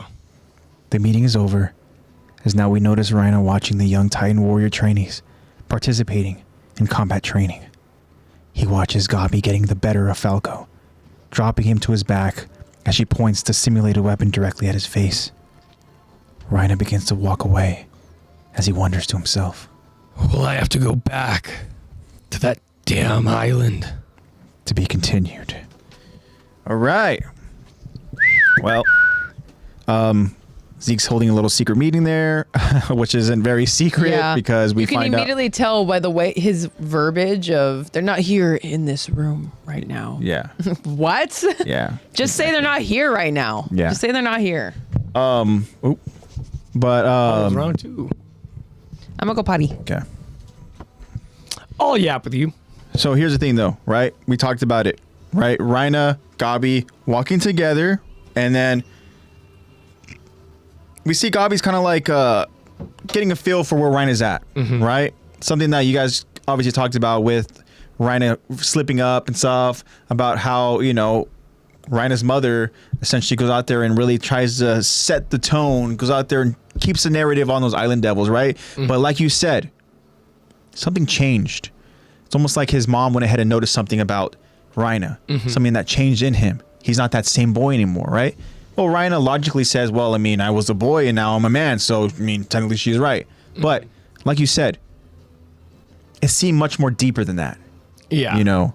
And, like mother's intuition seeing a core value change. yeah, exactly. And it could be, like you said, where he was really humanizing these characters, you know, and to the point where even Gabi had to be like, wait, what do you mean different? You mean bad? Don't they mean that they're bad? Like, hold on, like, what are we talking about here? And then again, you know, his mom had to really illustrate the idea that, look, these, like, people, you know, that Reiner knew they aren't being portrayed as these devils, you know, at least not to what they're used to, you know, hearing about these island devils, right? They're not here to talk about potatoes, talk about sincerity, talk about, you know, oaths, talk about just, you know, people who are, you know, who have these chumps kind of following them in this way. A soft-hearted leader. Yeah, like, the thing is, they're known for hearing these monsters that are over on this island that have titans and founding titan that they need to go ahead and reclaim, and they're gonna end the world. Yeah. And so, anyways, this conversation has Gabi really thinking about now. She's kind of picking, you know, Reiner's brain a little bit. Interesting here that Gabi's also being very coy. You know, she's like, well, it feels like you're lying, but okay. And then Reiner's kind of like, why would I even bother lying? What's the point? Yeah. What does that do for me? And then Gabi's like, well, honestly, I don't know, but I mean, it seems like your mom's got it figured out, you know? And so it's just one of those things. You want to go real quick, bro? Yeah, go ahead. Yeah, like, so right now we're talking about that conversation that Gabi and Reiner are having, right? Which further, This is my quickest route. yeah. Let me go ahead and It's okay, I got long legs. you got it. You got it, bro. Nice. Which further corroborates, I don't know if I'm using that word correctly, that that shocked reaction at his story at the dinner at the table was more of like a you're different. Exactly. That's one thing that, you know, me and Zach were just talking about. We talked about the fact that you both were on that same kind of, you know, like theory, right? Which now kind of gets, cemented to us that that really was the case, that like Gabi noticed something, which is why she had that statement of like different. Don't you mean like, I know. Don't you mean like they're bad, right? they're bad? And then like, the idea of like, he's humanizing these people. Like they don't want to hear about these island devils as, people who. As people. Anything, just people. Yeah. Like again. As anything other than devils. Exactly. So they noticed something, right? One thing we were just talking about, like Gabi literally she's being coy with it, right? Where she's like, hold on, like, I feel like you're lying. But, and then Ryan's like, why would I lie? And he's like, why? And she's like, I don't know, but it feels like your mom's kind of has it figured out a little bit, Yeah. Right? Something's a little off. Not the same. I mean, obviously he's stating the obvious when she's like, well, Aunt Karina said that you're not the same guy Yeah. left when He's you came being back. like literal where he's like, Yeah, well, he's like, well, duh. I was you sent see out as that a I'm 12-year-old not- boy. Now I'm Yeah. a man. Duh. yeah, exactly. He's like totally. And he's like coping, tiptoeing around. Yeah, for sure. He's like tiptoeing well, around duh. it, This is coping. literally what but I'm an adult man. it was like, obviously much deeper, which Yeah. is why they went ahead and they even They meant you your know. ideals. Yeah. And your demeanor. exactly Silly and, boy. And it seemed like Gabi's just kind of getting filled. She's testing the waters a little bit. She's like, almost like this dude's seen some shit. Like, do I want to be? The Yeah, Titan? she's like, do I want to see how far the rabbit hole goes? Yeah, exactly. But How curious is too curious? yeah. So that was just kind of an interesting interaction that It's just your camera. yeah. I mean, like Here comes Blue. Blue has been following you. Blue wants you. I know he misses me. close the door in his face. Yeah. I know he misses me. Bam! Bang. Real quick, we have our code already, as Jacob says, code Reiner because he's him. And then Eddie mentions that is it bipolar? because Reiner does have PTSD? Yeah. Yeah, Reiner has that for sure. And Lot of reasons. one thing too is that like what Zach mentioned is that as Reiner was going out there and he was describing these people, it's almost like he was reminiscing over on these people, and he kind of like blended the lines of like you Yeah. know these.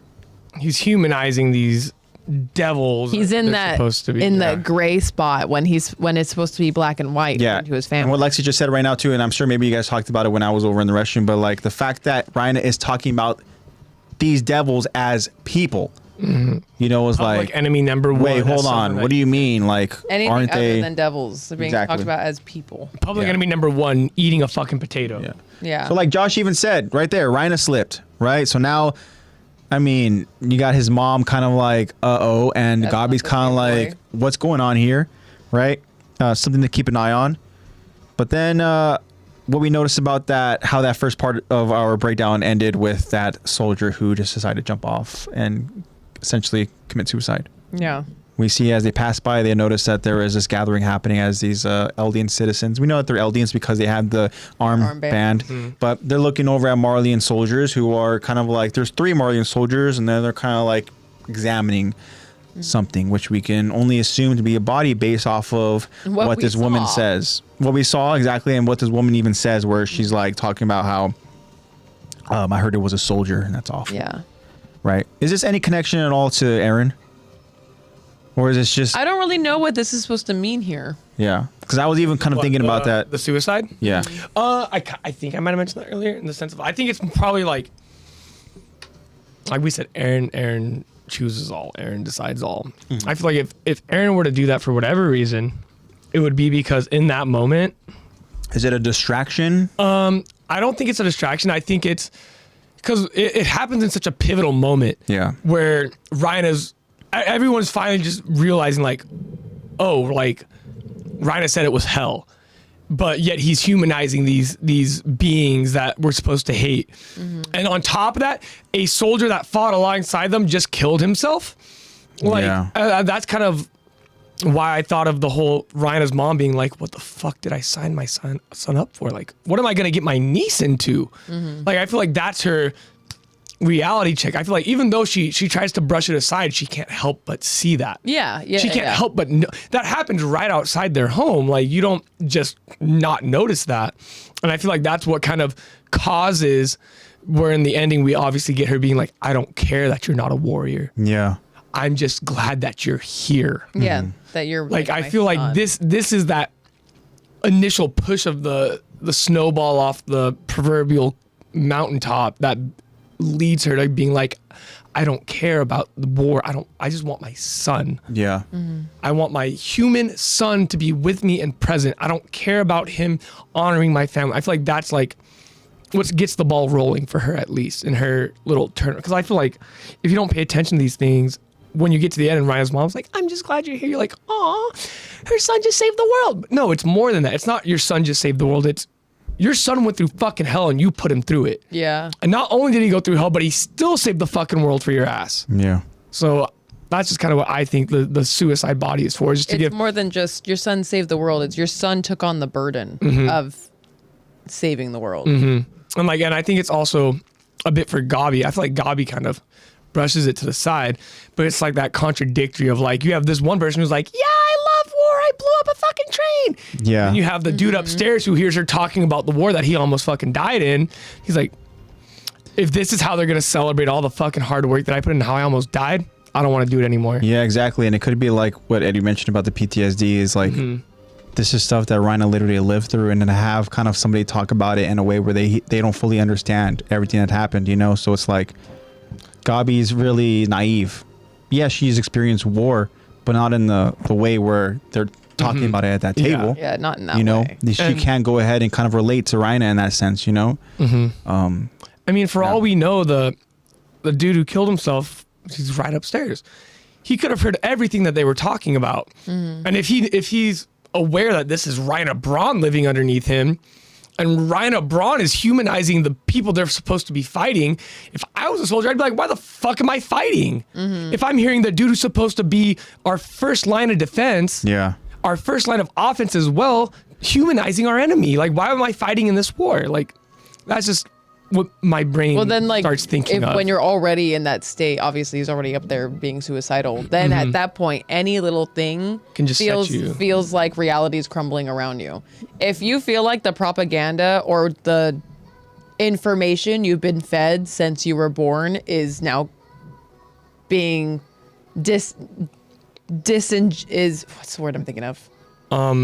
Devalidated. Yeah, devalidated, pretty much. Is now being, I almost said disingenuous, whatever. I mean, that works. It's disingenuous from the government. Yeah. But if that you've known your whole life and been pushed to know your whole life is suddenly like, oh, someone who's experienced it does not believe the same thing. Dude, my reality is already, it's, like your reality just starts crumbling around you. Yeah. Yeah. That's the thing. And you're like, well, if I don't even know It's the anything, straw what that am broke I? the camel's back. Seriously. Once that narrative changes, then all of a sudden, when you're like being force fed Yeah. exactly this You like narrative, lost the plot of life. And you're when, like, well, like you mentioned, literally one of the first Dead line hang. of defenses goes out there, One of our 9. and he's has like a different narrative about it. You can't help but think, like you said, like, what the fuck do I believe now? Yeah. You know? Like, if it's me, I'll believe the person who had the first-hand experience over anything else. Like, Yeah. if I know that you've experienced it, you are the person I will listen to. I don't give a fuck what anyone else says. Yeah. Like, I'm sorry. your firsthand interacted, you were there. It's like if you have a military leader who's never seen a day of battle. I don't give a fuck Yeah. about what you have to say, to be Cool. honest with you. I don't care about your title. You're not out there in the trenches. You're not out there dealing with all this shit. That's how it feels when you have a coach that's like never Never even played. played. The coach- sport. the The coach that never played. You're like, cool. I'm not gonna listen to anything you say. What do Yeah, I have exactly. to learn from you? You have no experience yourself. How can Yeah. you pass on How do experience you that know? you don't have? How do you know? Yeah. How do you know? How do you know? How do you know? Also, something Eddie said too is the way Reiner exaggerates through when he's just describing his experience. Yeah, it's like we talked about it. It's like he's really pulling at like whatever he can to make these characters seem evil, but he's doing such a terrible can't. job at it. He just 'Cause physically he likes cannot. them more. He likes them more than his own family. He can't villainize the people that made him feel everything that he's ever wanted, and like saw him as like everyone who he wanted. A person, everyone he a wanted good to be. leader, Yeah. someone who knows, who has a bit of he's charisma, always wanted to be. who has good morals. And then to feel like you betrayed them. Yeah. You can't just suddenly go and talk ill of them you're the one who did them dirty. in a genuine way. He was the older brother that everybody was looking up to and trusted. You know. And he fucking spat in their faces Yeah. and stole their jaw titan. Yeah. But yeah, so there was that interaction that we saw kind of where, Gabi is noticing some things. And so now we get to that meeting that Zeke is holding here, right? Obviously, something that I believe Eddie also mentions, Zeke knows what he's doing yet. Zeke, at this point, we're full aware that he is kind of working on his own agenda here. Yeah. He has been in contact with his brother, and they're trying to go ahead and set the pieces in motion, right? Here, Zeke's trying to go ahead and essentially create this narrative, right? We're talking about narratives, right? He's creating this narrative to where he understands that the brass is not in this room. But At this moment. They're not in this room right now at this moment, in this room. Zeke went ahead. Okay, and Zeke. Zeke is also kind of like, hey, he understands that they're always listening.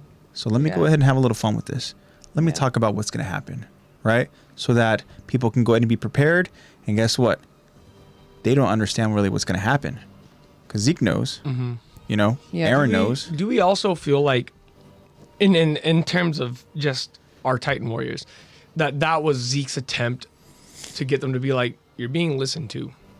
I don't know. Him saying they're not here in this room right now. It's kind of hard to say because Well, I feel they're like already- that's what Reiner picks up on. They're Reiner's- already all immediately suspicious that they're like, why are we all meeting in here? Where's the brass? Yeah. Like, we're not supposed to meet without them, basically. Like, it feels wrong to meet without them. But it's like, well, they're going to find out. this is obviously something that doesn't happen because Porco himself is even kind of confusing. Oh, this is a rare occasion, And, Zeke's trying to just go ahead and maybe he's leaving breadcrumbs, maybe.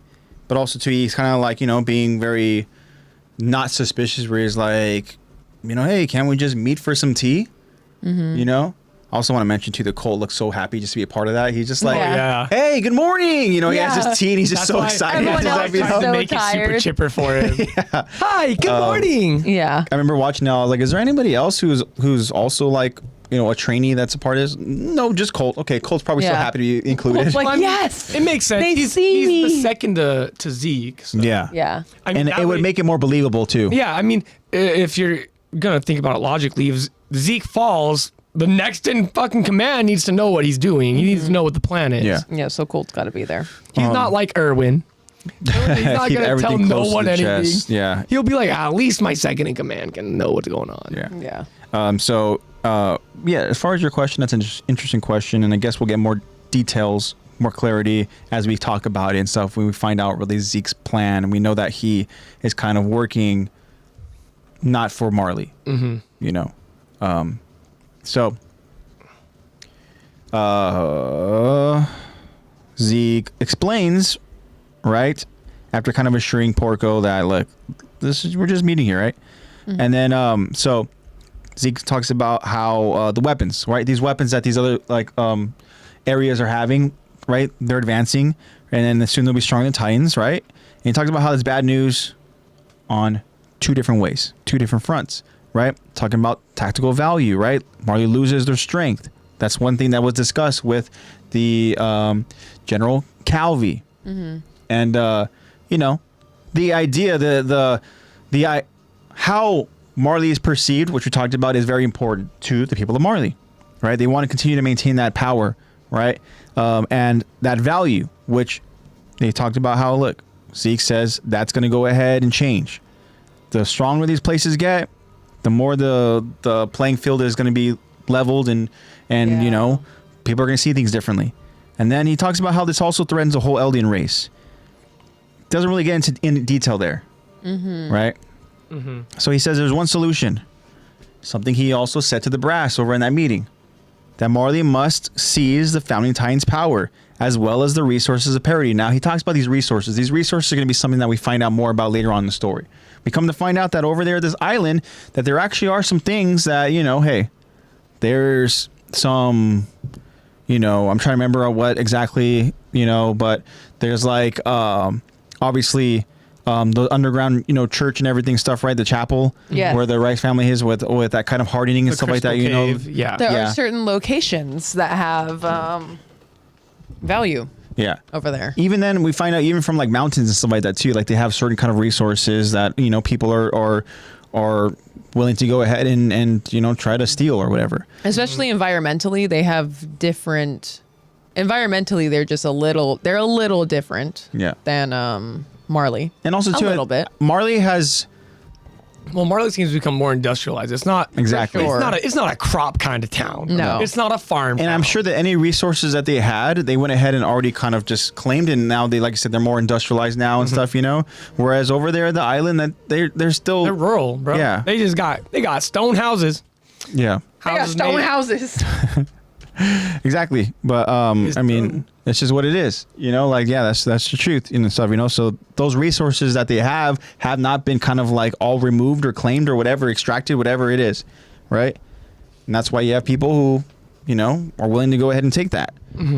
So the resources are important, right? And then he continues talking about this threat, right? This threat that this island poses to us, right? Every good story needs a narrator, and this is where things get interesting here because Armin, the narrator. we go ahead and we get our real first kind of like idea, and we talk about the Tiber family. And we get some, you know, clarity, right? On a whole new Titan for the first time. Exactly. Being told of a whole new Titan. Cole mentions like they're the Finally get to know keepers. what the 9th Titan is. They're the keepers of the Warhammer, right? And Peak says, yeah, but the Tibers have never once used the Warhammer Titan against an enemy state, which is very interesting. Seems like they're very... Well, I'm sure they're very well aware of their position in all this, and like as she goes on to say, they're the ones who pushed away the Rice family, and it's Yeah. like I'm sure they understand. Like, hey, we got it good. We did a good deed. Yeah. Yeah. Let's not cause shit, and let's just Yeah. keep to ourselves and Not be rich and very- fancy. They're not They're not confrontational anymore. that's the word, confrontational. They had their confrontation. They were sick of I was it. like conflict what? Confrontational. Yeah. And like Zach pointed at that family, they drove off King Fritz to this island through the Great Titan War. And, you know, they're not hated like most Eldians, which is obviously important when you are an Eldian. You don't want to be, you know, They've earned perceived that as lesser loyalty. than. We talked about that early on in this they did episode. their good deed. So anyways, this is who Zeke has in mind to go ahead and Have a good noodle star. and to talk about the story, because the world, as Peak says, the world will actually hear us out, right? And Zeke likes that. He understands like oh, Peak's, she's starting to go ahead and understand this idea, right? But Galliard, of course, He's a smart one. has his reservations, talks about how Tiber has been, the Tibers have been living a luxurious life, right? They have their freedom, right? Which is all any of them could ever ask for, right? We have literally the main character, depending on what side you're looking at, that's all he's fighting for, is freedom.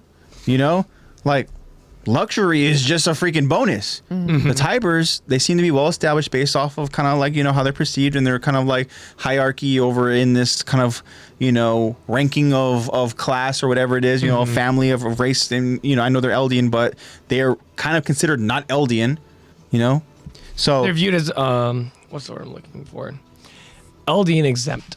yeah, pretty much. And They're they're exempt of all the title and the they're negative living that comes pretty. with it. Freedom, luxury, not using the Warhammer. Hey, Lavish. we're good.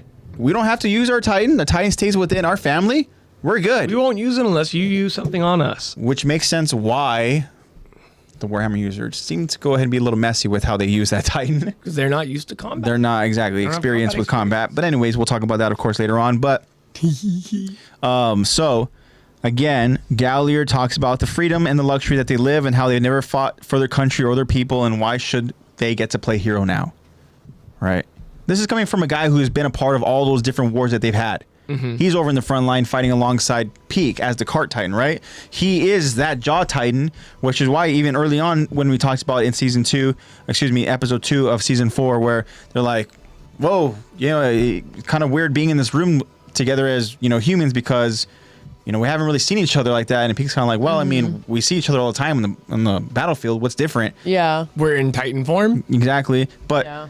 Galliard's kind of like, You why have the a hell? face. Why the hell should the Tibers go ahead and get the glory? We're the ones that are getting our hands dirty, Yeah. you know? Seriously.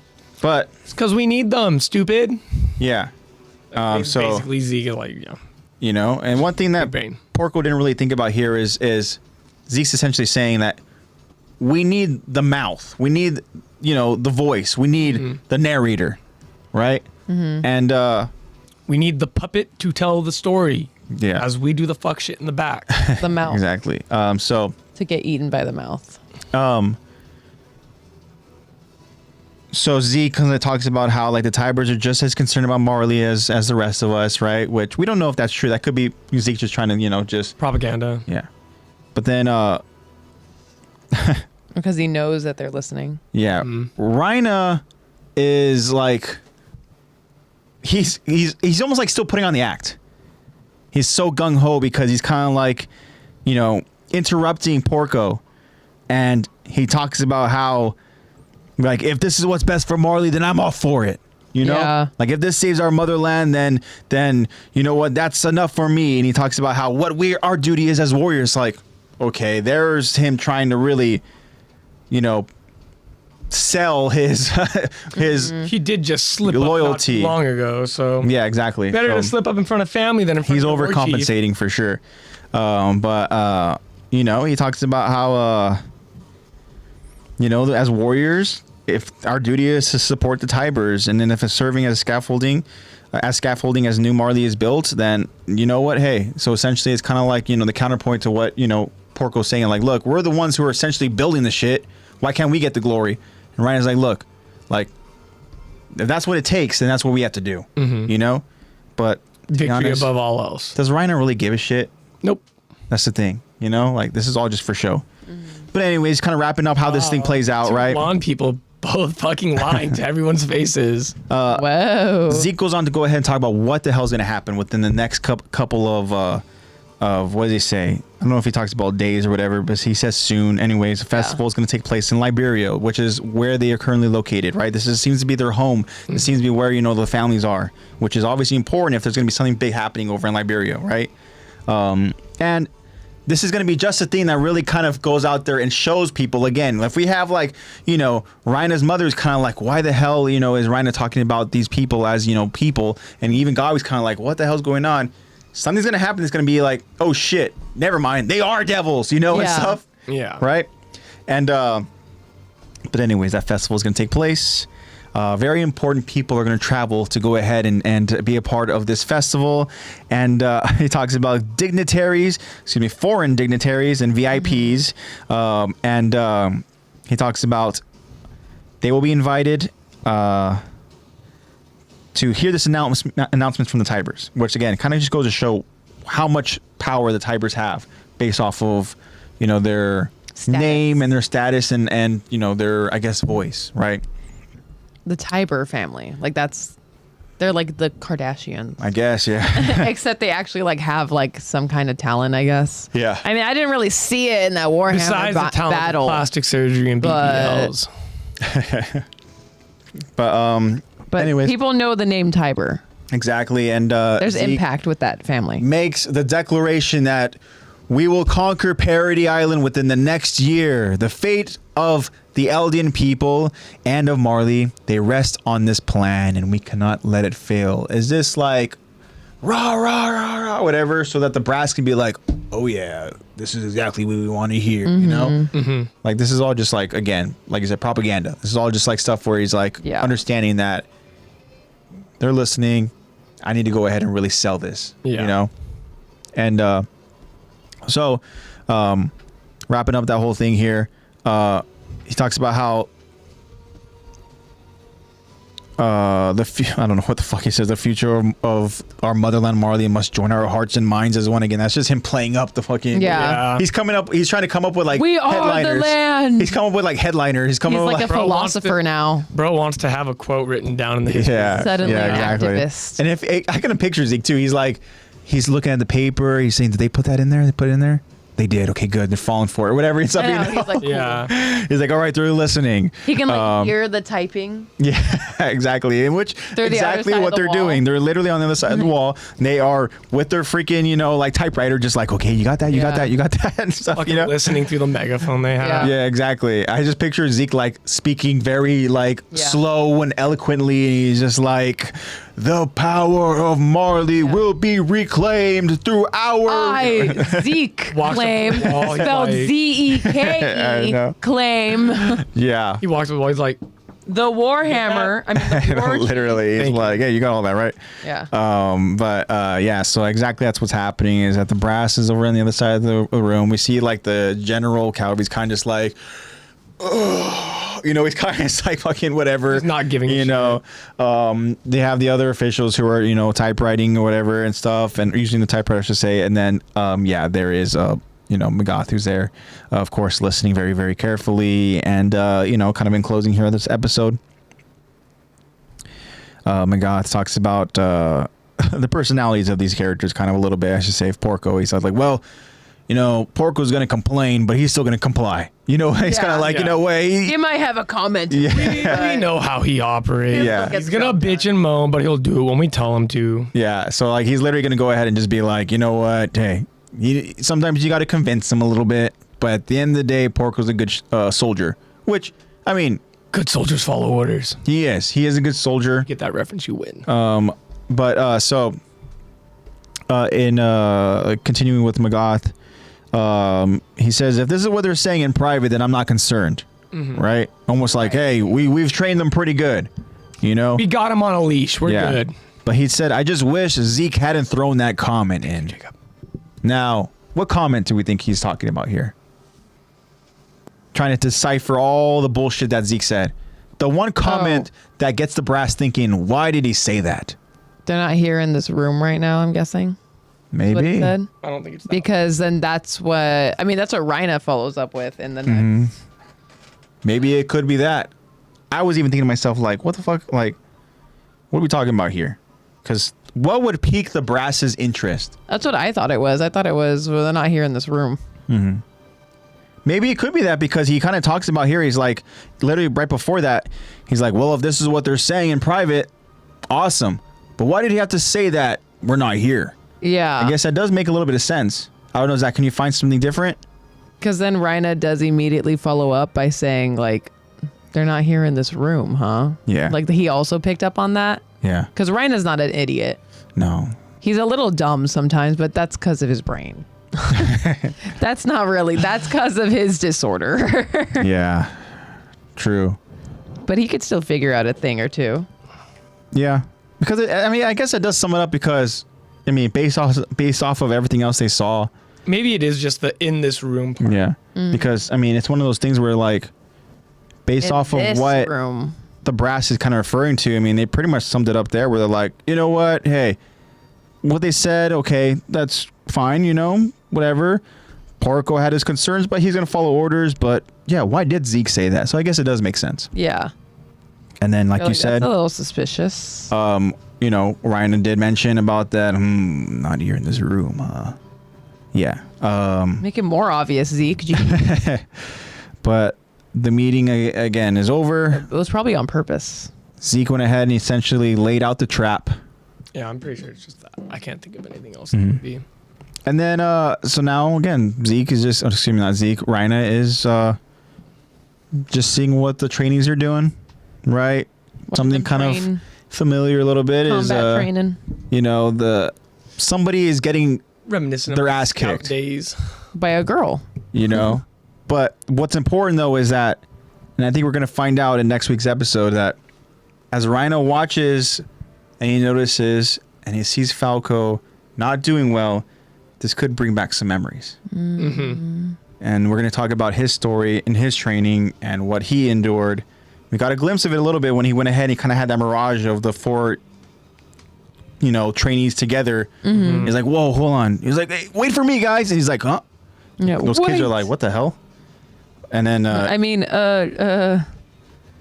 it's like, oh, okay. Excuse. But Reiner has obviously some serious trauma. He's dealt with a lot growing up. He is essentially this runt who tried to go ahead, and we talked about this, to make his mother and his family proud. Right? The last thing Reiner leaves us with is that, will I have to go back to that damn island? The answer is yes. Yeah, I think that he knows if he goes back that he's like, oh, then I'm truly losing myself. And Like also then I too, truly have how to do you choose think between two parts of myself. for somebody who also just survived it? Yeah. Like, there's also that moment too where like, damn, like, do I really have to? I have go to see back? Levi again. And also too, it's like, do I have to face these demons from my past again? Mm-hmm. You know, Who I like betrayed. I'm like, God, you know, and stuff. Like, he's already haunted just by thinking about them to the point where he starts slipping up, where he's like, fuck, like he's again, we keep talking about it, like he's literally like humanizing these characters, and then now if he goes out there and he sees them, He's slipping. you know, what the fuck, like, how is he gonna go ahead and react to that? You know, Yeah. he's probably gonna be the type where like, look, like I don't want to fight you guys, don't make me do this type thing, you know? Yeah. I don't want to have to do this to you. Yeah. Don't make me kill you. But either way, we're gonna find out Reiner's fucked up childhood in the next episode. So, but Tune in next time. that's all we got for you guys Tune over in this next week. episode. We appreciate whoever stuck around with us. I know that this episode has its, you know, its turns and its different little. This was a little long moments. episode, but it was What? because it was so juicy. Yeah, The definitely. tangent-filled extravaganza. Yeah. So again, thank you guys for whoever stuck around. You guys are awesome. You know, we appreciate you guys. And Thank anybody else who you. catches us over at a later time, just huge shout out to all you guys. Anybody who supports us, you guys know that we love you guys very, very much. But that's all we got for you guys over in this episode. This is Attack to Talk season 4 of our episode breakdown and discussions. We finally have finished episode 2 of season 4. So we will be moving on to season 3, and hopefully season 3 does not take 4 parts to go ahead and talk about. You never know how these episodes go. I kind of just take them with what we go ahead and, Yeah, what and we see and whatever. Play it by and ear. How we feel like it's a good point to go ahead and break it down and whatever and stuff, you know. And sometimes, again, with these moments, like we went ahead and we talked so much just based off of a scene of a family dinner. You know? And there's That's just how so good much Attack to on Titan unpack. is. You know, that's just how it is. Like you said, yeah, it's Attack on Titan Attack on just Titan. deserves that time to be Broken apart. delved into it like yeah, that. definitely. So thank you guys again. Make sure you guys follow us over on Instagram at Attack to Talk Podcast. We will, I keep saying this every single week, but like at some point we're going to get back on track with trying to get Q&As and I have a poll in the Q&A. It's We not have really one. Attack on Titan related, but it's definitely episode related. Yeah, for sure. Damn. And but we will try to go ahead and get those on a more regular basis. And also, again, just bear with us, guys. 'Cause we're trying to come up with good. Content-oriented Q&As. Because you guys are so much better than the who's your favorite? Who are you in this scene? Like Yeah. you guys are. We're in season 4 now. For season 4. We got some deep stuff to talk about now. So Definitely. that's why we want to make sure that the questions are actually good, worth it. We're going to make your Q&As a minimum of like 100 words or less for the answer. And the Yeah. thing is, though, guys, I mean, I know I'm like, well, we haven't done Q&As and poll questions in forever. And look, we just started season 4. We just finished episode 2. There's going to be plenty of amazing time. poll We got question and time. Q&As We for got us to go ahead and come plenty with. of time. We just got to get to those moments. We just got to get to that. Okay? And with more Attack on Titan stuff coming out, it doesn't seem like we'll ever end. For sure. I mean, you never know what the hell's going to happen over in the future for us. I mean, that's the thing, you know. Yeah. We're going to go ahead and then have more content to go ahead and talk about. Who knows? But we got to go ahead and get through season 4. So follow along with us. Follow us on Instagram for all of your updates. And for anybody that wants to catch us over at a later time, you know, who don't want to go ahead and watch us live over on Twitch, check out the link tree over in the bio. It has all the platforms where we are available. And if you are watching this in the future on a streaming platform, thank you. We really appreciate it. Thank you. Yes. Huge shout out to you guys again. I see you. Anytime you guys go ahead and take the time out of your days, and if we're able to go ahead and help you guys out throughout your, you know, work days or whatever it is, you know, awesome. You know, we love that. Nice little watch before bed. Yeah. You guys should extend this forever. Yeah, that'd be crazy, huh? You I never mean, know. It seems like We'll it. never not be live. We still have the rest of season 4, final movie. We're gonna go through the next week. I think is our plan. We're gonna go through the end credits, the post credit scene. We got to get like a more clear picture. Yeah, We got to go Starts ahead and actually get, coming out. you know, just a better idea as far as what we're looking at. I don't want to half-ass that, you know? Yes. So, Maybe we'll just wait for US release. yeah, we'll Or see. at we least- know. Or at least if we get better clips. Yeah. online. So I don't want to promise you guys that next week will be that episode, but It'll be a surprise for you guys. you never know. Like Zach said, it depends if we get clearer pictures and all that. So, but yeah, thank you guys just for sticking around with us. And, shout out to Nate for getting the episodes available and for doing all that. Just he's come up with the thumbnails, he's getting the episodes ready for publish and all that and stuff. He's doing his editing and all that, and a lot of that takes time. And shout out to Nate for again just taking that time to go ahead and do that for us. Yeah. All right, guys. So just kind of in closing, I want to say again, huge shout out to all of you guys who support us and for who just decide to go ahead and just check in on us when we stream, or catch us over at a later time, on different platforms where we are available. We appreciate it. And yeah, you guys are awesome. We love you guys so much. And spread that love and positivity. Go ahead and spread the word, and look out for those Q&As. I'm excited about the Q&A. The poll question that we have. Also, the Q&A too is going to be interesting as well. No, the question you have is the one that's okay. I'm kind of excited for, because I myself do partake in drinking coffee every morning before work. So something that I feel like it's part of my routine and it helps me out. Like I said, I'm not really a morning person, but I want to see where the rest of you guys stand. We've heard from some of our friends, where they stand. We've heard from obviously from, Zach and from Lex and all that. And yeah, I'm going to give you some NeuroGum. For the podcast. Yeah. Yeah. But yeah, so I'm excited to go and see where that is. And the poll question is also kind of an interesting one as well too. But yeah, so keep an eye out for those. And shout out to the Attack to Talk Levi squad. The OGs. You guys are amazing. And stay safe, guys. Hate, love. Excuse me. And I love you guys.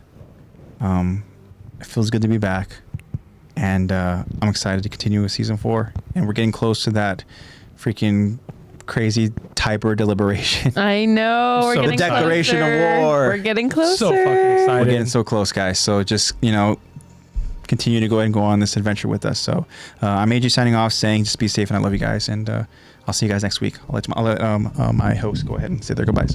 Bye. I don't really have anything interesting to say. Just that I really missed you guys, and it's been a long 2 weeks for me, but very much needed. And thank you to everyone who cares and watches. And go Attack on Titan. I don't know. Woohoo!